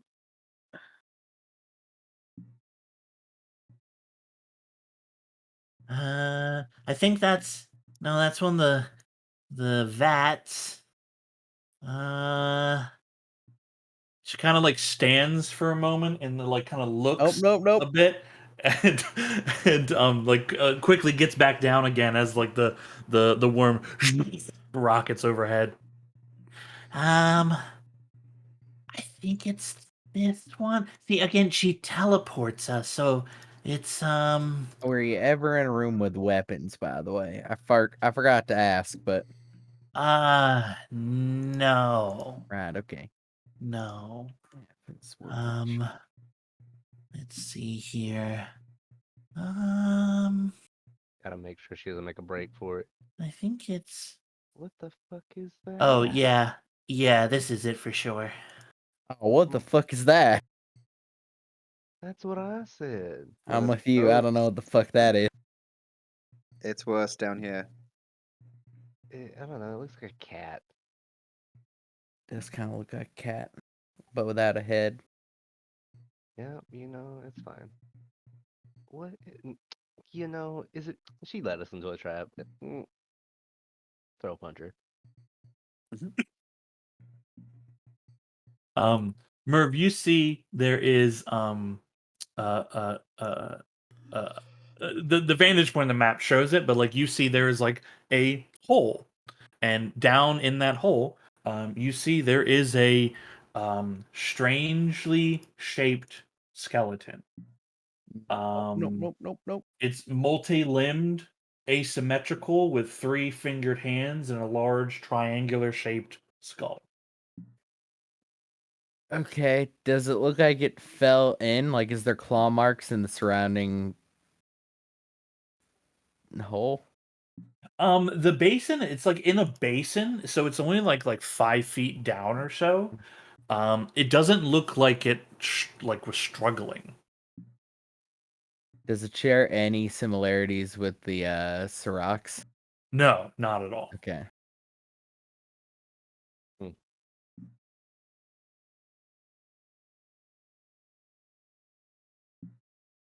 All right. You see Rodor's like, Yeah, this is definitely the place. There's a lot of weird things here. Why is she walking closer? She um, is brave. you see a lot of very strange things here.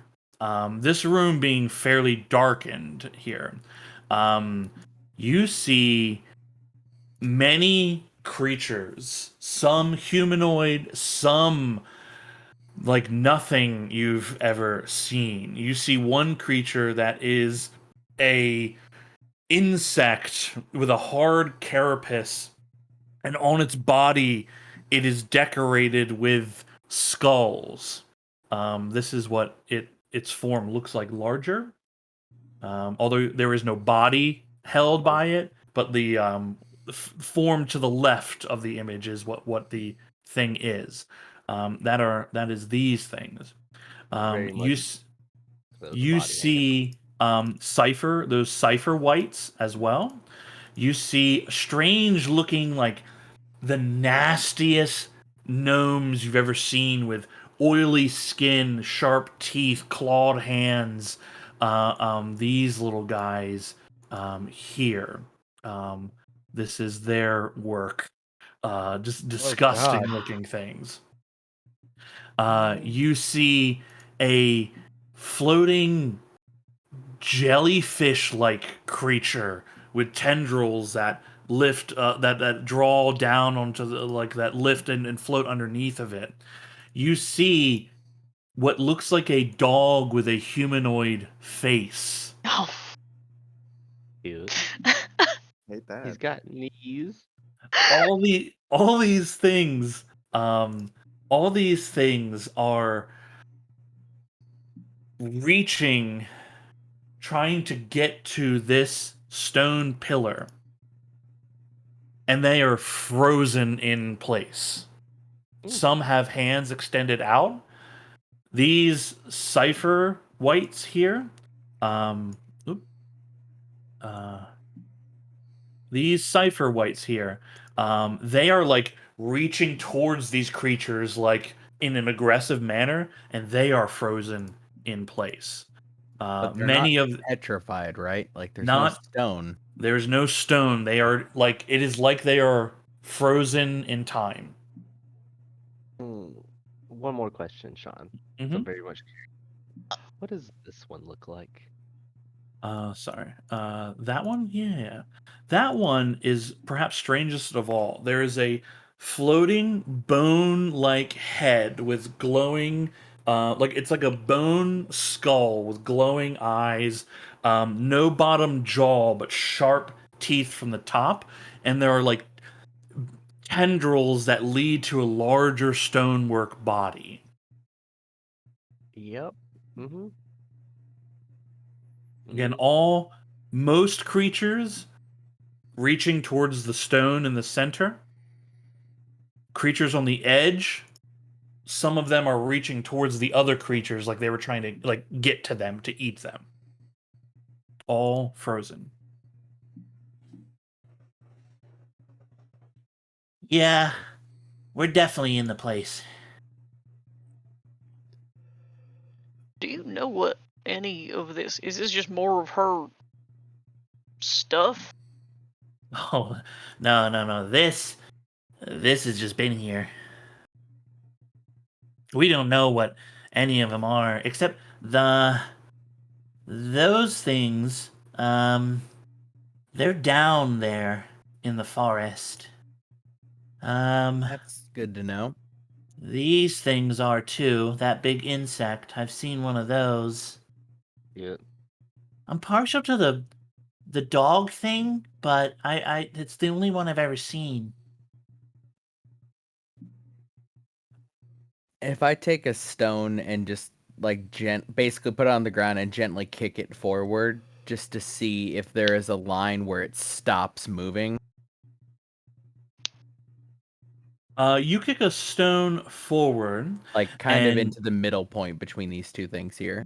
yeah, you see it kind of stop moving around here.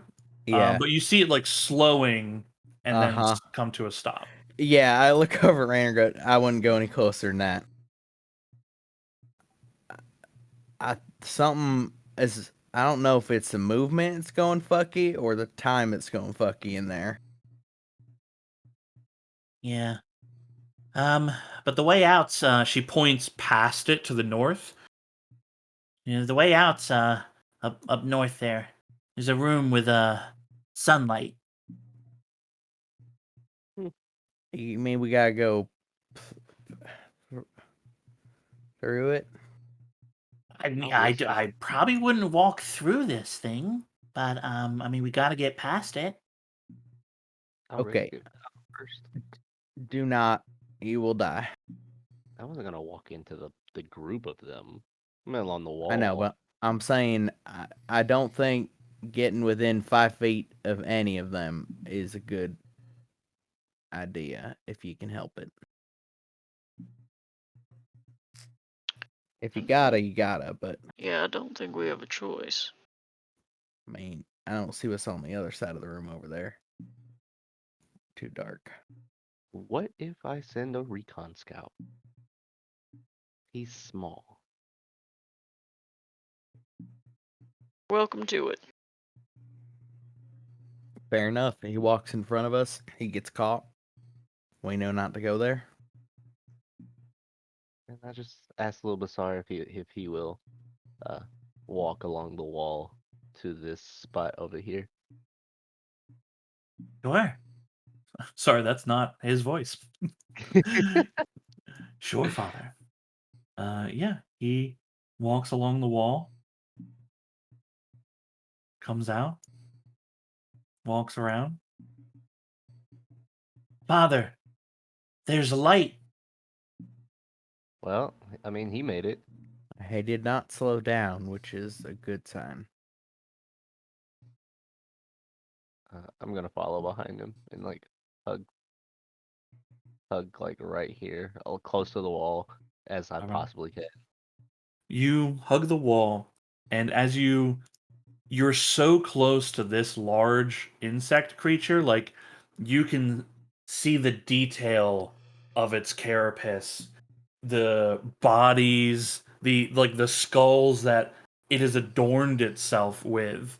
Um, you can see the like reflection of light from Rainier's, a glowing crossbow like dancing in the black eyes of this insect. Like it's as if at any moment it could turn at you, but you scrape by and make it to the top.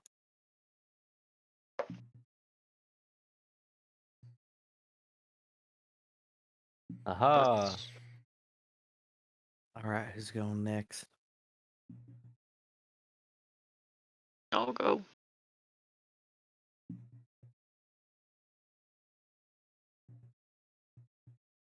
Anything special I have to do to sneak past, or just walk slow? Just walk slow. Okay. I was gonna say, does somebody want to get Rodor, whatever? I forgot her name to be honest, and have her go before we all go. Yeah, I mean, we're not going to leave her on this end to just be like, "Huh, joking, peace." I wouldn't do that. I can hear you talking about me. Look, Oh, all about terribly sorry. saving It's you. another Rodar we know. Yeah, I mean, I wasn't really being quiet. I'm all I'm gonna about be saving honest, I can't lives. stop looking at that one that's got a human face. I feel kind of bad It's about fucking with my burning your head. legs still, but you know. Yeah, okay. I think it's up here.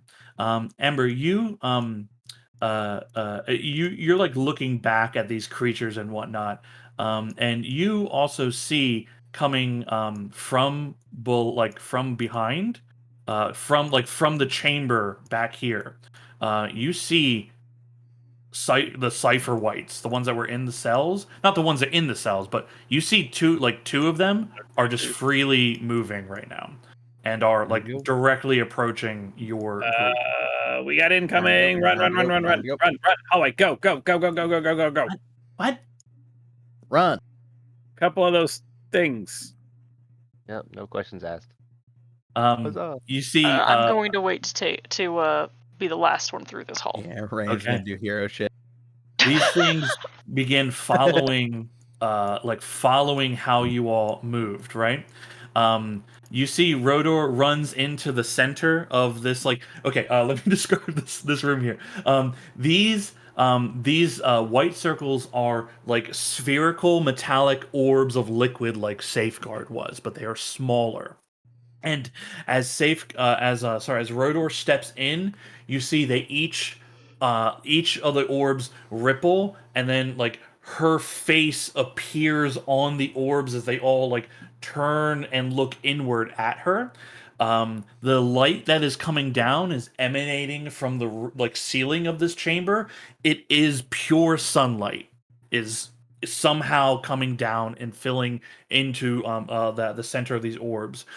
She steps in the center of it, closes her eyes, and she goes, "You just have to let it in, and then you'll be there." And then you see her fade like up into the sunlight, like she is turning into particles, and she is gone. Ooh. Okay. That's fucked up. Let's go do that then. These creatures are coming towards you. No, they're not. Cal's running into the light. Okay, you step into the light. You step into the light. Excellent. The spheres ripple into your face. Um, can you make a DC 13? Oh, sorry. You can make a DC 13 intelligence save, or you can choose to fail this. I choose to fail it. Okay. You choose to fail. You see Cal disappearing into the light. This creature steps towards you, Rainier. How many shots have you taken at this thing, Rainier? Have I yet? Yeah. Like, have you taken a shot or two at them? I think once they've stepped into the room specifically, I would have, yes. Okay, cool. You can roll attacks. Okay. How many will I be able to get in their movement? They're in their movement to get to you. You were ready. We can say 2 attacks. Okay, excellent. Do you want to hit each one or both on the same one? I'll roll separately. Okay, cool. I want to try something after you're done. Oh, fucking wrong fucking tab.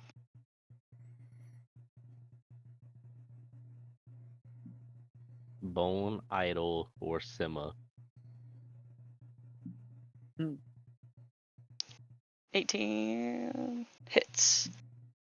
Yeah. Is this an undead? Uh-huh.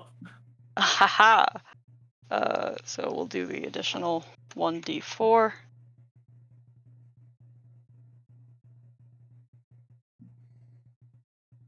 Okay. Hell yeah. Massive hit on this thing. Can you roll a D1? Can you roll a dexterity saving throw, DC 15? Yes.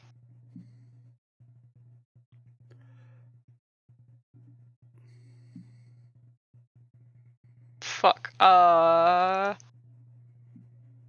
out of inspiration. Okay. Can you roll a D100 for me? I just got. You want to give sure? her? Okay. Mm-hmm. Thank you. Cover us. Man, that's not Well, one. it's not a nat one at least. It's not a nat one at least. Can Thank you roll, Ted. Max? Can you roll a D100 for me? Mhm.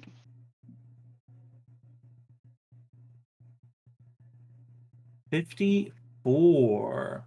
Excellent. Your bolt slams into this creature. You see one of those glowing red orbs burst, and from it, a ray of heat bursts out at you for 7 fire damage. Okay. That's not bad. Sean, question. Mm-hmm. This one back here, can I push it back 5 feet to be in line with that other one? If assuming it's a proximity thing and that's where the field is, because there's one on the opposite side of it. You can make an attempt after Rainier finishes their attacks. Okay. I think, considering one is closer than the other, I want to kill the first one first if I can. You got it. Okay. Well, I just untargeted. Fuck him up. Fuck him up. On a hit, can I use Basar's Infused Strike? You sure can. Oh fuck yeah! What does that? What does that do? An additional what? I think it's additional D4. I think it's a D6. Yeah, it's an extra D6. It's extra D6. I believe you summon him with lightning. Yes. He's a currently. lightning boy right now. Okay, so Yeah. here's what that's gonna look like. Okay, huge. Okay, I'll need another DC God. 15 deck save.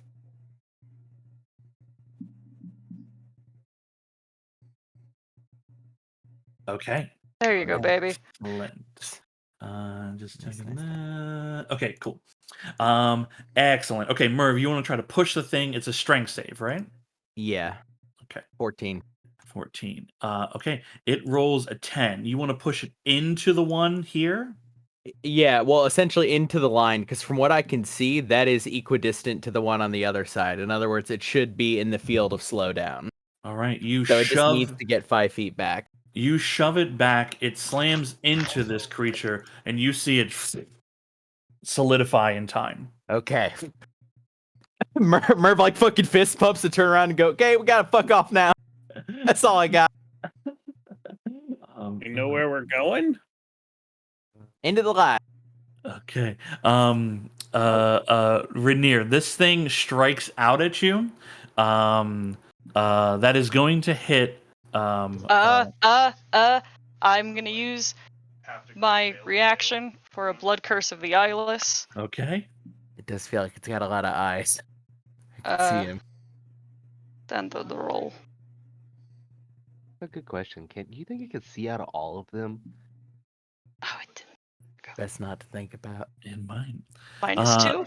-2. Okay, that prevents the first one from hitting you. I'm going to amplify this curse, Okay. which will do 1d4. That one that does the damage to you. Yeah. Okay. Yeah. Okay, so that's 3 damage to me. To roll another d4. So -4 for its next attack. Nice. Okay. All right. So -4 to the next attack. Correct. Okay. Fucking sick. This poor thing. Minus. Okay. -4 makes it a 16. Shit. Okay. Well, That sucks. Okay. Yeah. Okay. You're gonna take 10 necrotic damage. Fuck. And I'll need a DC 15 con save. Okay. As it's reaching out with a hand, and as the hand connects to you, you can feel it pulling the life out of you. Okay. Your max HP is down by 10. Okay. All right. Okay. Ragnarok, you are in the light. Yes. Do you choose to do you let the light take you? Yes. Okay. The orbs form into your face, and Ragnarok disappears. What are, as Rainier and this thing are like, they're in battle right now. Merv, Laylis, Ember, what are each of you doing? I will. Crap, are these things undead? Do I think they're undead? Well, I guess there's one. You saw like a radiant explosion Yeah. upon impact. punched a hole in it. Yeah. Question, Okay. Sean. Yeah. How tall is the hallway? How tall is the hallway? Oh, let's say like 12 feet. Got it. Okay. I'll wait for Ember then. Yeah. I will channel divinity to turn undead. Oh. I probably should have done this sooner, Rainier. I'm sorry. You're good. But fuck off, ghosts. All ghosts. That is brilliant. Hold on. I'm also going to. Sorry. That makes Adam, them move, right? you're That here. makes them run away from me. Doug, you're here. Ooh. Okay. What do they have to do? A wisdom saving throw DC 15. DC 15. Okay, I'm just checking all of its dumb shit. Okay, cool. It fails. Well, And it's it is everyone that can see me within 30 feet of me. I don't know if these have all been frozen or if it was just this one. you don't think you can affect these things that are frozen in time. Yeah. But this one here is certainly fucking afraid of you. All right, Rainier, let's go.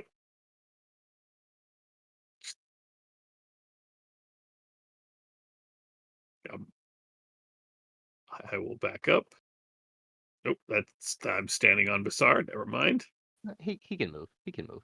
He's like right here. All right, so wait, where? You see the creature like beginning to flee. Do any of you like make attacks or anything at it? Not yet. I'm Okay. gonna wait for Rainier to get closer to us. Hell yeah! You see it flee right into the field and is Okay, frozen. everyone, hop in the light. Just let it take you, she said. You good, Rainier? Feel like shit. Okay, well, I'm probably gonna have to hang on to the stuff I got for you until you're bleeding on the ground. So Nope, you're fine. Just go. apologize Just in go. advance. All right, just here. This is my last one because I used one. Don't you on dare. the other side, Don't you on the dare. other Go, side. Go, Everybody go. get in the light. Get in the light. Oh, One by one, you each run, step in. The orbs become your faces. You give in and allow the light to take you. Bassard needs to be commanded to do this. Commanded to go. Yeah, like Let you, it like take him. he can't make like you have to tell him, right? So I just want to make sure, like I need you to understand that you need to tell him. Oh, okay. I'm gonna like pick him up and hold him in my arms. Like, all right, little dude. Uh, you just gotta say it's okay and go with it. Don't argue with it. Just go with it. I don't know what it is, but I'll see you when we get there. Um, the orbs become your face, his face, then her face, and you are absorbed into the light. Huzzah! It's good. Uh, I'm fine. and all of you arrive in a very different place. What the fuck? I'm more terrified that I'm floating. Um, uh, uh, uh, uh. Okay, okay, okay. Um, you arrive one by one, as in the order that you've all run into it. Ragnarok, Cal. You see Rodor's already there. The rest of you, after a short time, appear. There's a shaft of sunlight that shines from an impenetrable darkness far overhead. And before you, you see a miles wide subterranean grotto revealing itself in the dim light radiating from this sunlight shaft. And by the discrete glows and fire bright flares that come from crystalline features in this cave, from the ceilings and the sides and the floors. There are purple crystals that spike up out of the ground and illuminate the space just barely enough to make out the features. The floor is tiled with these pale 1 foot cubes forming a slightly uneven surface. In the distance, you see groves of geometric shapes, more cubes, but there's also pyramids, octahedrons, dodecahedrons, and many more shapes with far many faces and facets, some standing on single points, each different colors, some glow, some shine, some dull. Along the edges of this vast grotto, the geometric groves are only about shrub high, but larger specimens are visible near the center, standing as tall as trees. Several more miles inward, some seem as tall as a mountain. In the center of this grand petrified forest, you see a huge spire, a mountainous caldera of some kind. And from within, there's an amber glow that shoots out the top and it illuminates into the darkness, slightly ringing the surface of this place. And in here, you can feel something pulsing.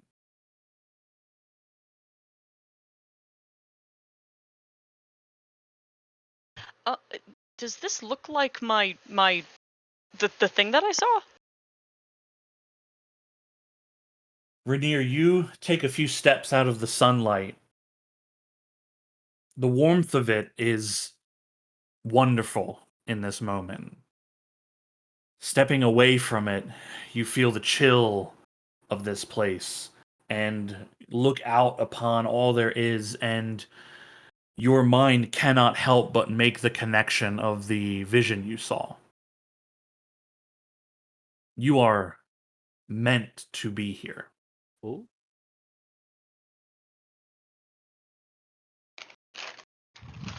This pulsing fills the space like a heartbeat.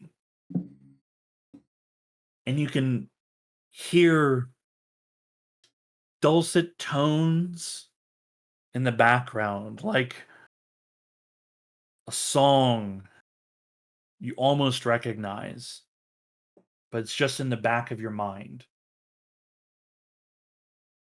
From this sunlight platform, you can see a curving indentation in the ground that winds its way almost like a path from the shaft of sunlight where you've been deposited and heads off into the geometric groves ahead of you. This space, this cavern, it's like you're standing on the surface looking out upon a field that stretches forever. It is enormous, this place. You don't know how far underground you are. You don't know where you are. None of you have seen anything like this before. You see Rodor takes a few steps. All right. Um well, that's where we got to go. And she points towards the large caldera with the amber glow, and the pulsing that you hear and feel is rhythmic with the light that comes out of it.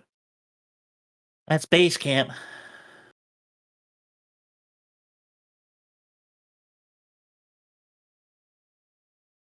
How many are in there? Base Like camp? how many? Yeah. Well, I mean, we're the only ones that are alive. But there's whites, and then there's constructs.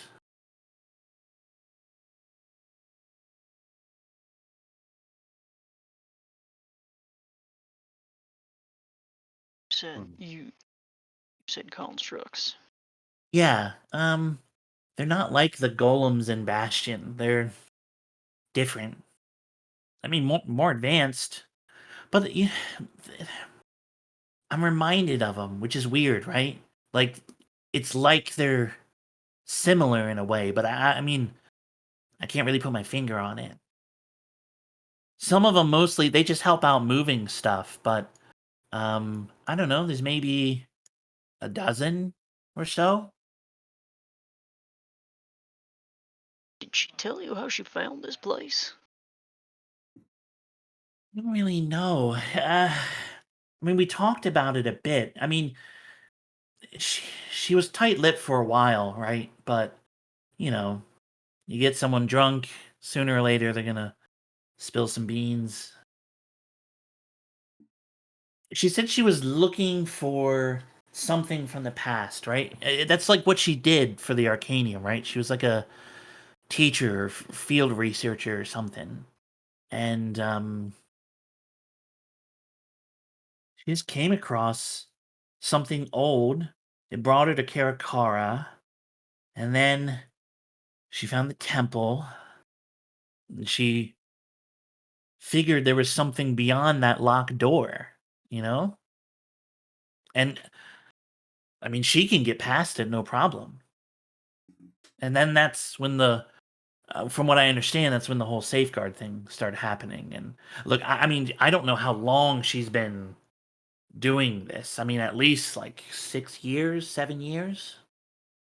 Like I said, I've only been down here for like a couple weeks.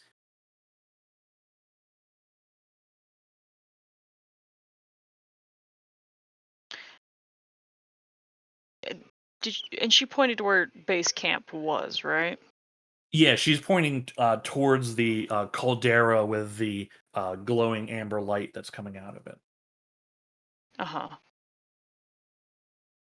Is the monolith what's making that light? Yeah. Yeah, it's like nothing you've ever seen. I'll bet. I'm just gonna start walking towards it. Cool. You see there's a path that leads down, right? Begins entering into this forest space. There is enough light to give you a sense of kind of where you are.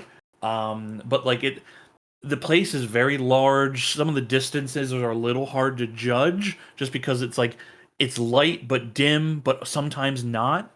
And as you enter, you can see that these stonework, these shapes of stone and crystal and glass, again, are small.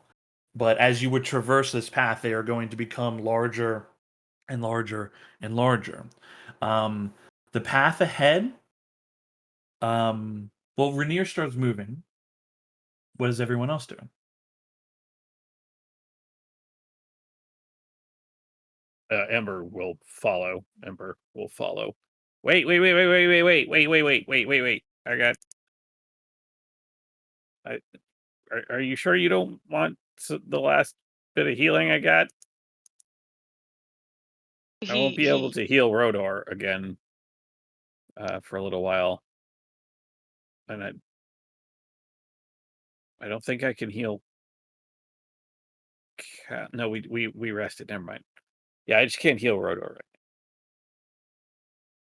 He kind of slows down, and he says, um, uh, um, "You're probably not going to be able to do a whole lot for me, but I know what it Should feels I like. just? Years of life, and that was unkind. What I just had uh, done to me. Okay, I'll just wait then. I'll take what I can get. Just it'll be all right if it don't do too great." Yeah, I will go ahead and use my last charge.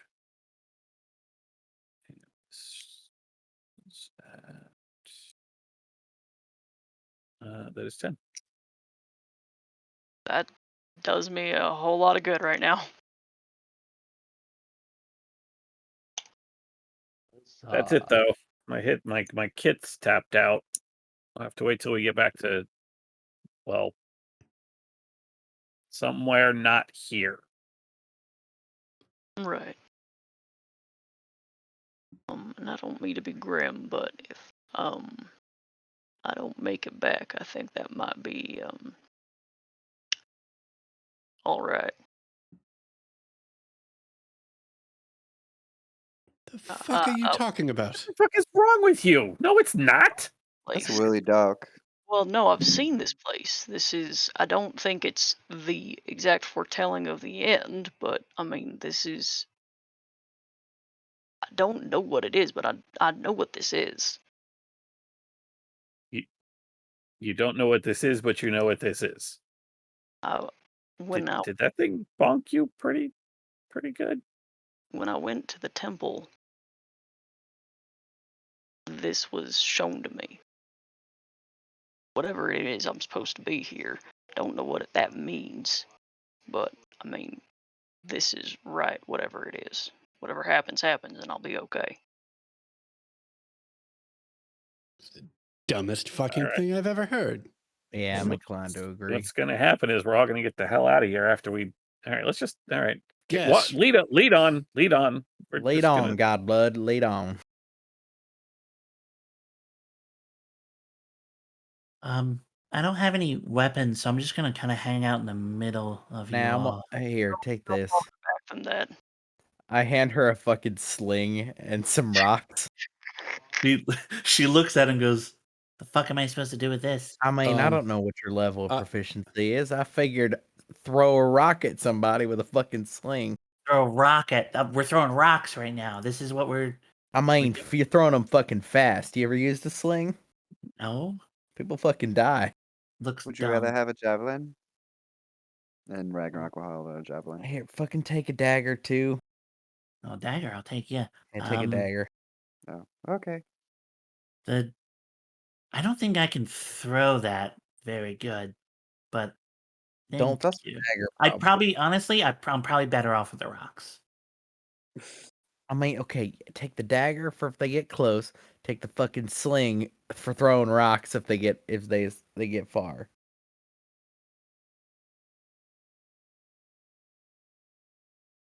Okay. Um,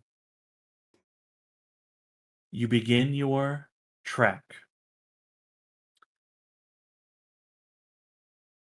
After about 20 minutes of heading down, following this path, the path itself begins to split.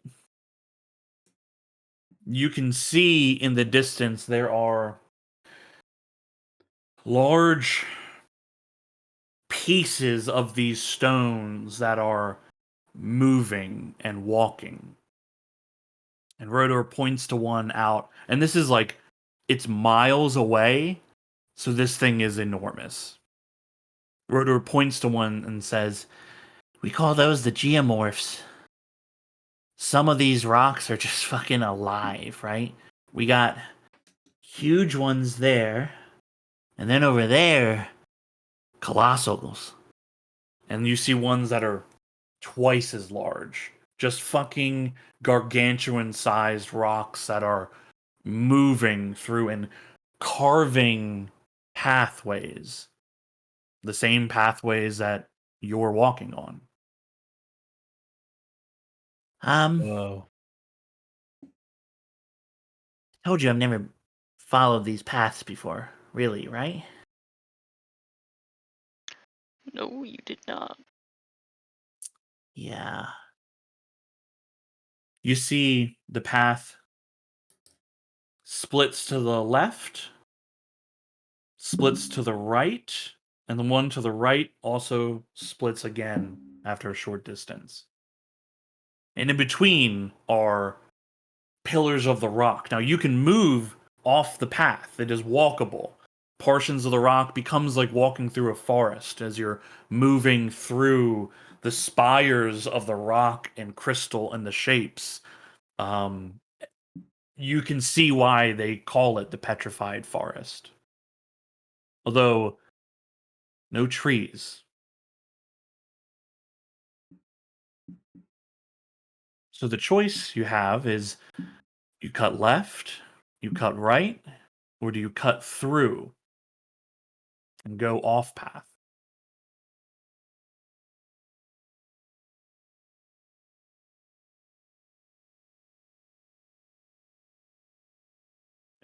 Anyone see any sort of signs on which way she might have gone?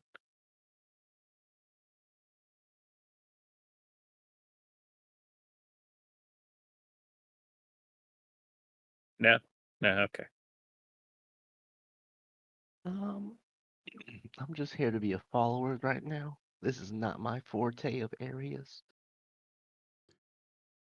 I'm trying to review my Um, notes from the vision and see if there was anything there, but I don't think that was mentioned.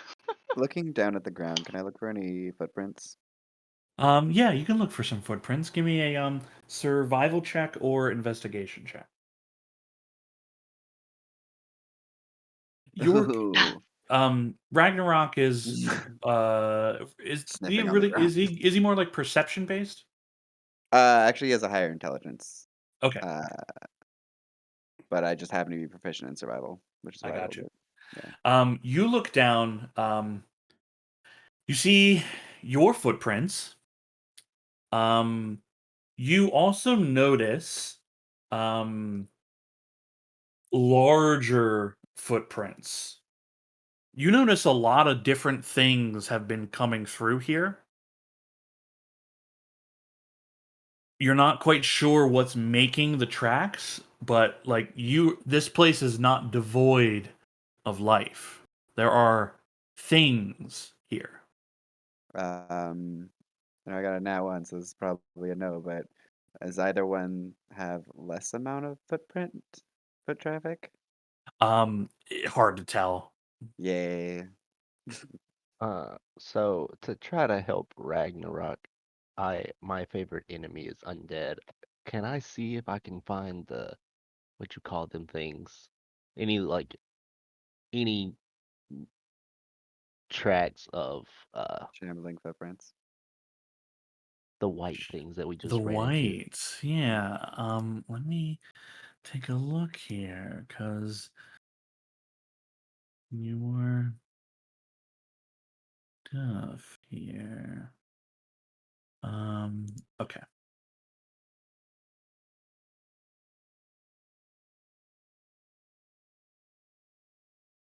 You can make a separate check. You can make a separate check for it. Again, you can do survival, investigation, or in perception. So if I do the survival, I get advantage on it. So I'm gonna take the survival. Okay. Ooh. 16. Um, you you notice that there are humanoid prints, um, and the shifting of their footsteps do indicate that like they're like some of them are dragging a foot a little bit. Um, Hard to tell if that is undead or not for certain, but Mhm. you can see the outline of a humanoid footprints. On a 16, you also see um, signs of um, uh, it's reminiscent of the tracks left behind by the Kruthiks, the insects that attacked the caravan. The way that their like spiked appendages puncture in, you see tracks that are similar to that but larger. Oh man. Uh, and they lead to the left. Both sets lead to the left. Well, you guys, if we go left, we can fight those insects like from before and some human-looking things. What's white? You know, that's a great question. Can I roll for a check for the right passage? For the 16 on the right hand passage, um, you don't see any humanoid tracks. You see the groove marks that these like these stones are making as they're moving. Um, let's double check something here. Da, da, da. Oh, to the right, you see small humanoid tracks. Actually, like several. They Okay. look the feet look about Merv's size, but a little smaller. Huh. Okay. Well, you guys, left we can fight insects and humans, humanoid-looking things, hopefully. That's what they look like. Hopefully they're not worse. Or we can go right and take our chances with people or something of smaller stature.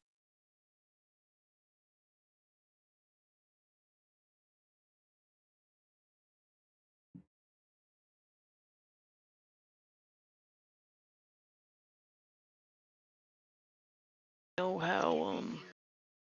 how to fight giant insects, right? You know, sort of leaves a little scar on my brain.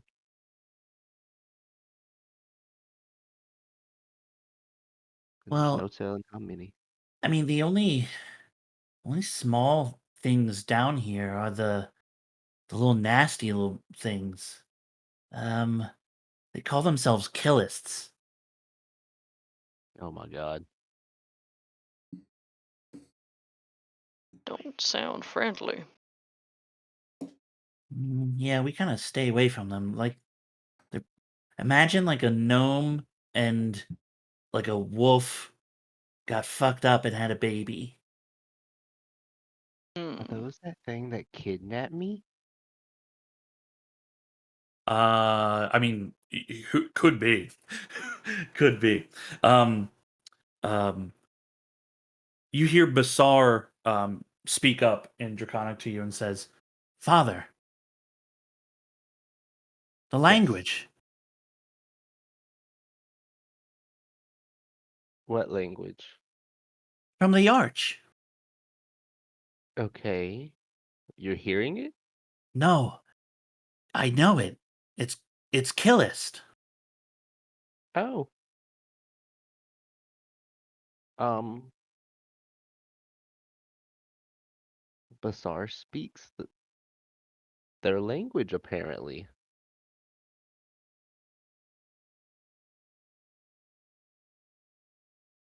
Do we think that Basar is going to be able to persuade them to let us through?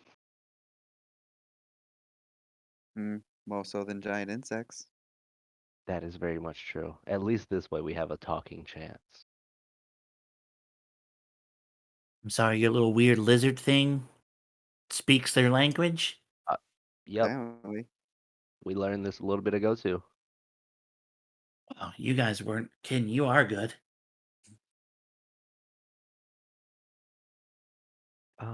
So yeah, we got insects to the left and we can take persuasions to the right.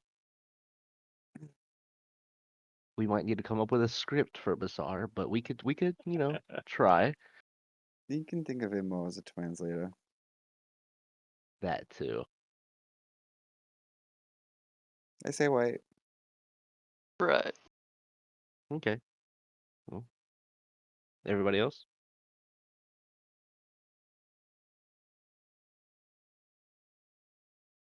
I mean, I'm definitely down to see your lizard negotiate. That sounds amazing. Mhm. Going once, going twice. Any objections to going right? Right, it is. You all begin cutting towards the right, heading towards where these small footsteps lead, hoping that Basar may somehow negotiate passage or something. As you follow the path, you can see after about 4 hours of travel, which is putting you late into the afternoon, early evening, you can see worked stone. It stands out because it is powdered white. They are building, it almost looks like igloos in a way. You can see these hut structures that simply put do not belong in this place.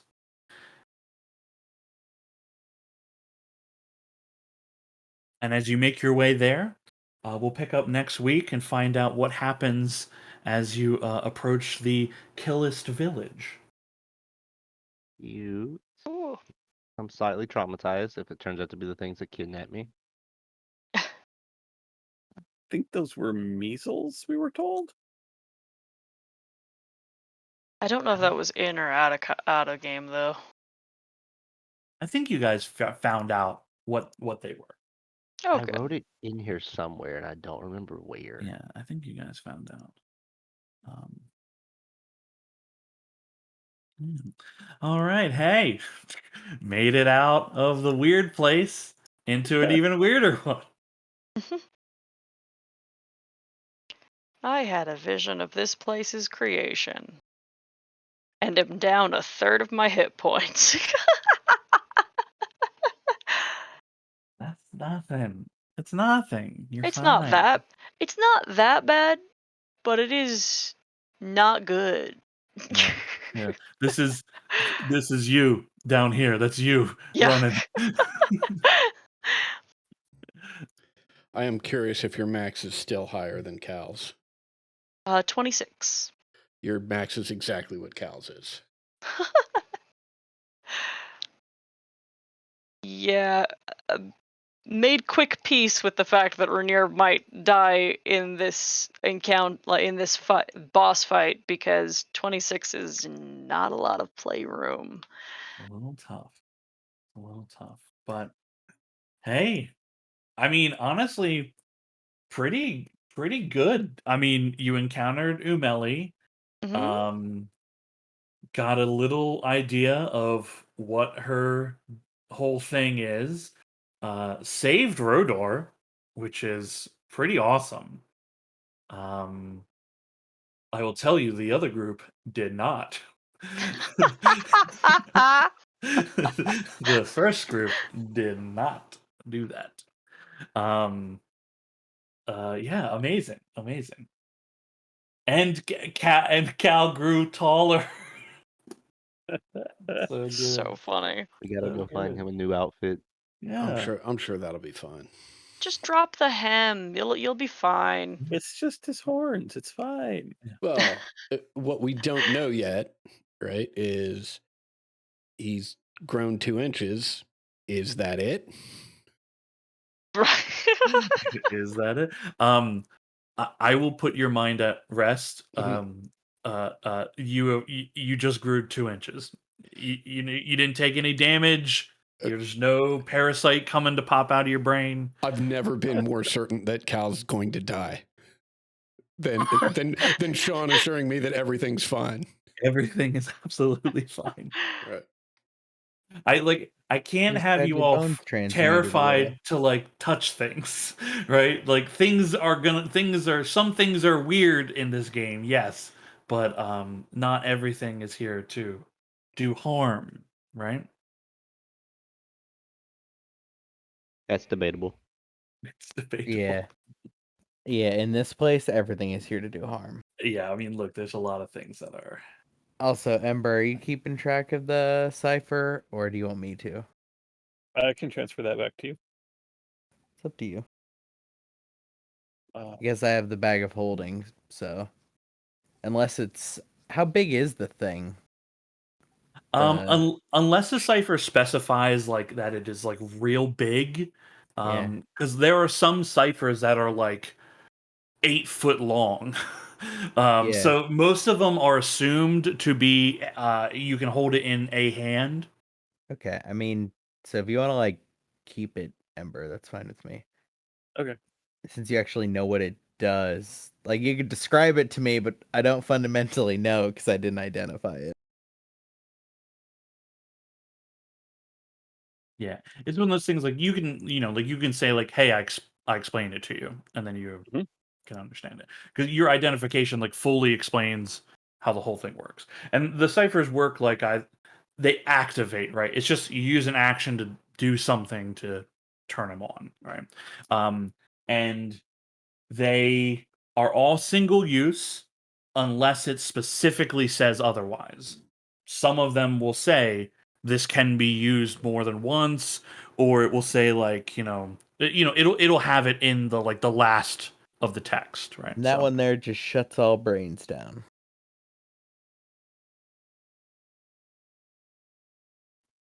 for a bit. shutting down brains. I assume like there's a delay between activate and throw, otherwise you just shut yourself down. Well, I think it's like a neutral thing, right? I think it's like the spell that makes people chill. I think it's essentially that in a zone. Calm emotions. Yeah, it's like a chill zone. Good to know for what's about to happen to us. Yeah, yeah. For this zone with some friends. Yeah. These things could be useful. Could be useful. These These wet gnomes. These very wet gnomes. They're just damp, upsettingly damp. They're pretty gnarly. They're gross Yeah. looking for sure. The I slimy dampness of them is. I love the heading down the tunnel, following Rodor, and I love Layla's like, wait, there's a red light in here. Come on, guys. Everybody essentially just like, shoot, go on, don't do it, get the fuck back here. Layla saved her. I'm sorry, what? You saved her. Oh, yes, I was actually like real life panicking. I was very Yeah. much stressed. Yeah, that happens. Welcome to You- D&D. You Yeah, did. no, Yeah, Yeah, you had to do the thing. It was down to you. yeah, it was great. You you had it was a hard thing to do, right? High AC, And can't roll low on damage. Witch Bolt Um, 2 is a pretty slick move because you knew Yeah. that could output more damage than your sword could in one go. Almost Dice everything I have allowing. does more. And I was Yeah, like, oh, Yeah, Yeah, I mean, the weapons heat are like metal, that, right? But the heat metal helped as well. that too. I mean, helped and also fucking burned. well, yeah. That was very What fun. was its? What was the chain's like HP at? I know it had a damage threshold of 5, like some objects do. Yeah, yeah, Well, yeah. not like 5 specifically, but like Yeah, but yeah. like this is how tough it is.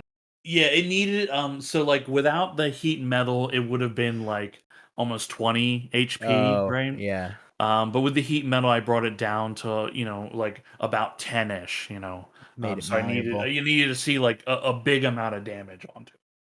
Yeah, but that means a minimum of uh 20, right? No. Yeah, because each time you deal 5 damage, you have to deal 5 like additional damage. Well, Basically. it's not that it's a damage reduction on it, it's a damage threshold, which means if you don't do 5, it doesn't take damage. But if you do 5 and more, it'll take damage at that point. Okay. Yeah, Does it take so that full whatever's higher than 5? correct. Yeah. Oh, okay. Okay. Yeah. Not a damage reduction, damage threshold. Yeah, I'm thinking like some like maybe I'm just misunderstanding damage thresholds. That might actually be possible. I was Um, very much contemplating because I've never used Ray of Sickness in this whole game.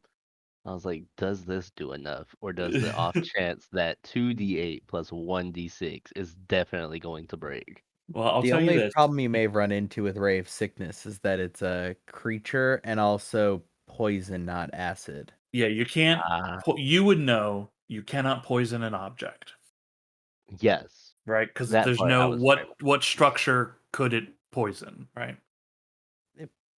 I didn't until I looked at Chaos Bolt, I didn't notice that poison and acid were sort of two different things. Yeah. Yeah, it's weird. Like I knew they were two different things, but I didn't fully like process how different the two were until I played an artificer. I was an alchemist. Who were And I'm we like, with the other day that Foley was just like, acid and poison damage are different? God, this game thought of everything. Everything. Oh my god. I mean, I guess if an acid isn't that acidic, it is also probably a poison. You're telling me he's not going to be happy about it.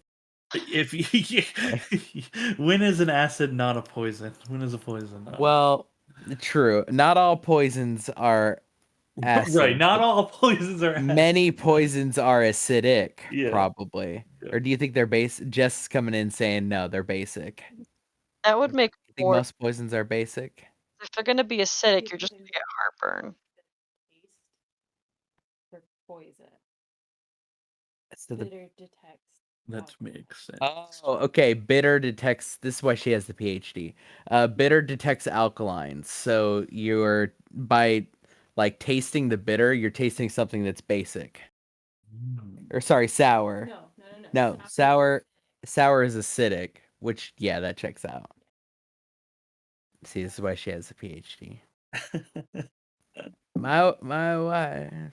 My wife. Um, Hey, Doug, are you with us still?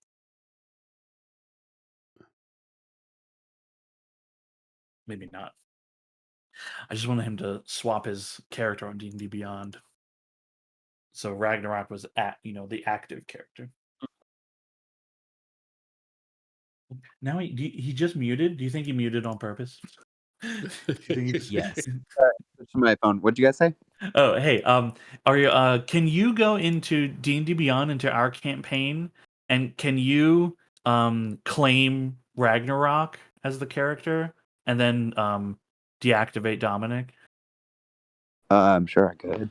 That way, Also- like in case we need to like do something from D&D Beyond Ragnarok, like you actually have access, and everything. That way it's all set correctly. That's all, man. That's all I want. Is it? Oh my God! D&D Beyond has rainbow colors. Anyways, is it gonna kill poor Dominic? No. When you if someone is deactivated, Leave the campaign. it doesn't leave the campaign. It just means that like they're not being used, right? They go into a section called deactivated characters. Yeah, it doesn't should I kill just- them, but it sidelines them. Yeah. Do I go into view? Well, you want to under at the very if you scroll down under unassigned characters, you'll see Ragnarok, and there's a little flag that says claim, and like you want to claim them.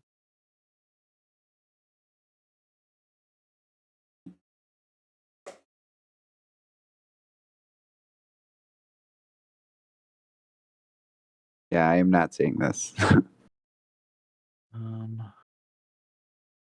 Just refreshing. Because I don't think I can claim them as you.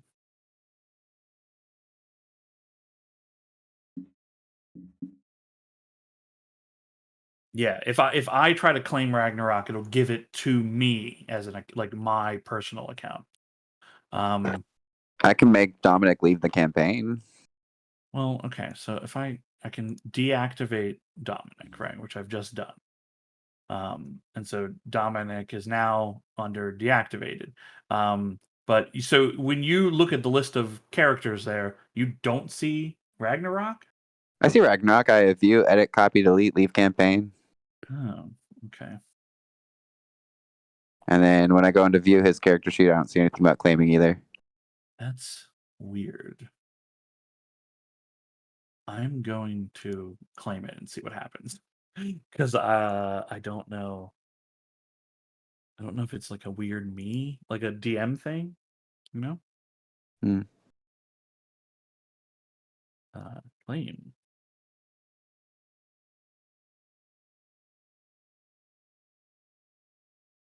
Okay. He's in the campaign. He's now an active character. Yeah, okay. And then I can unassign him. If I unassign him, if the character is claimed by another player in your campaign, you will no longer be able to edit unless you are the DM of that character's campaign. Okay.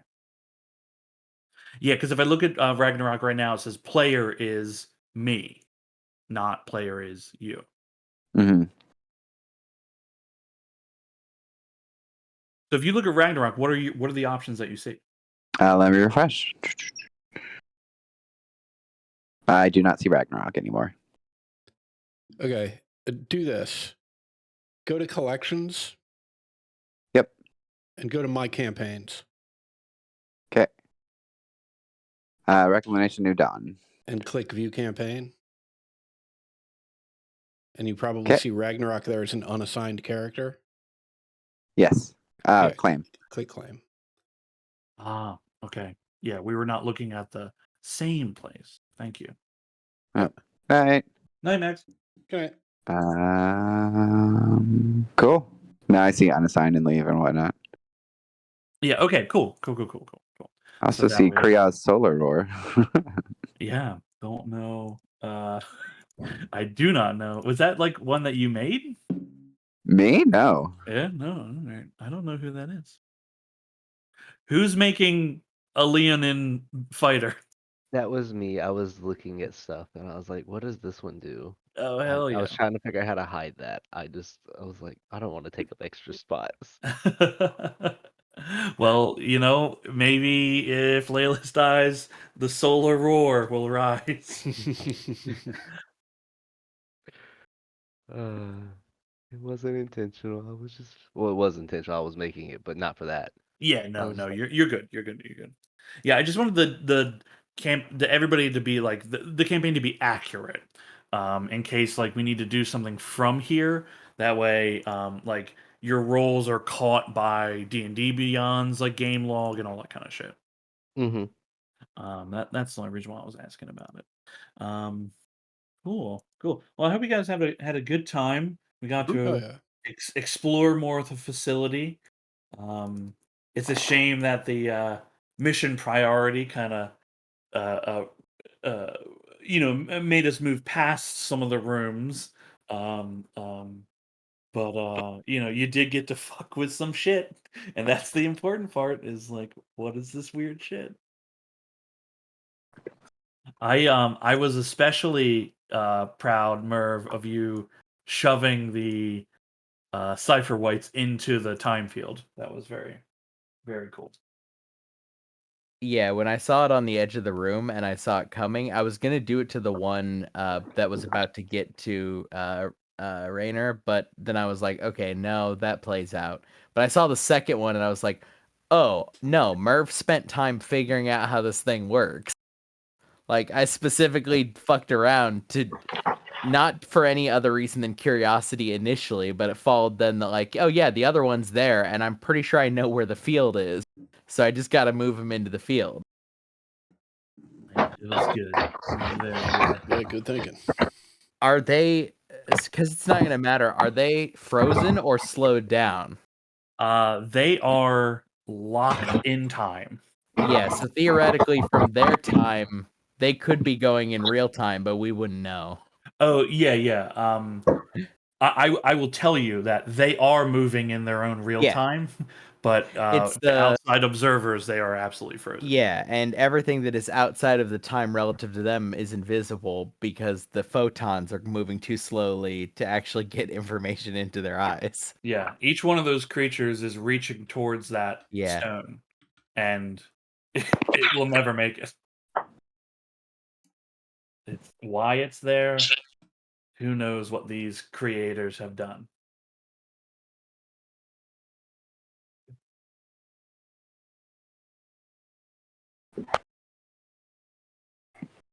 Oh, hell yeah.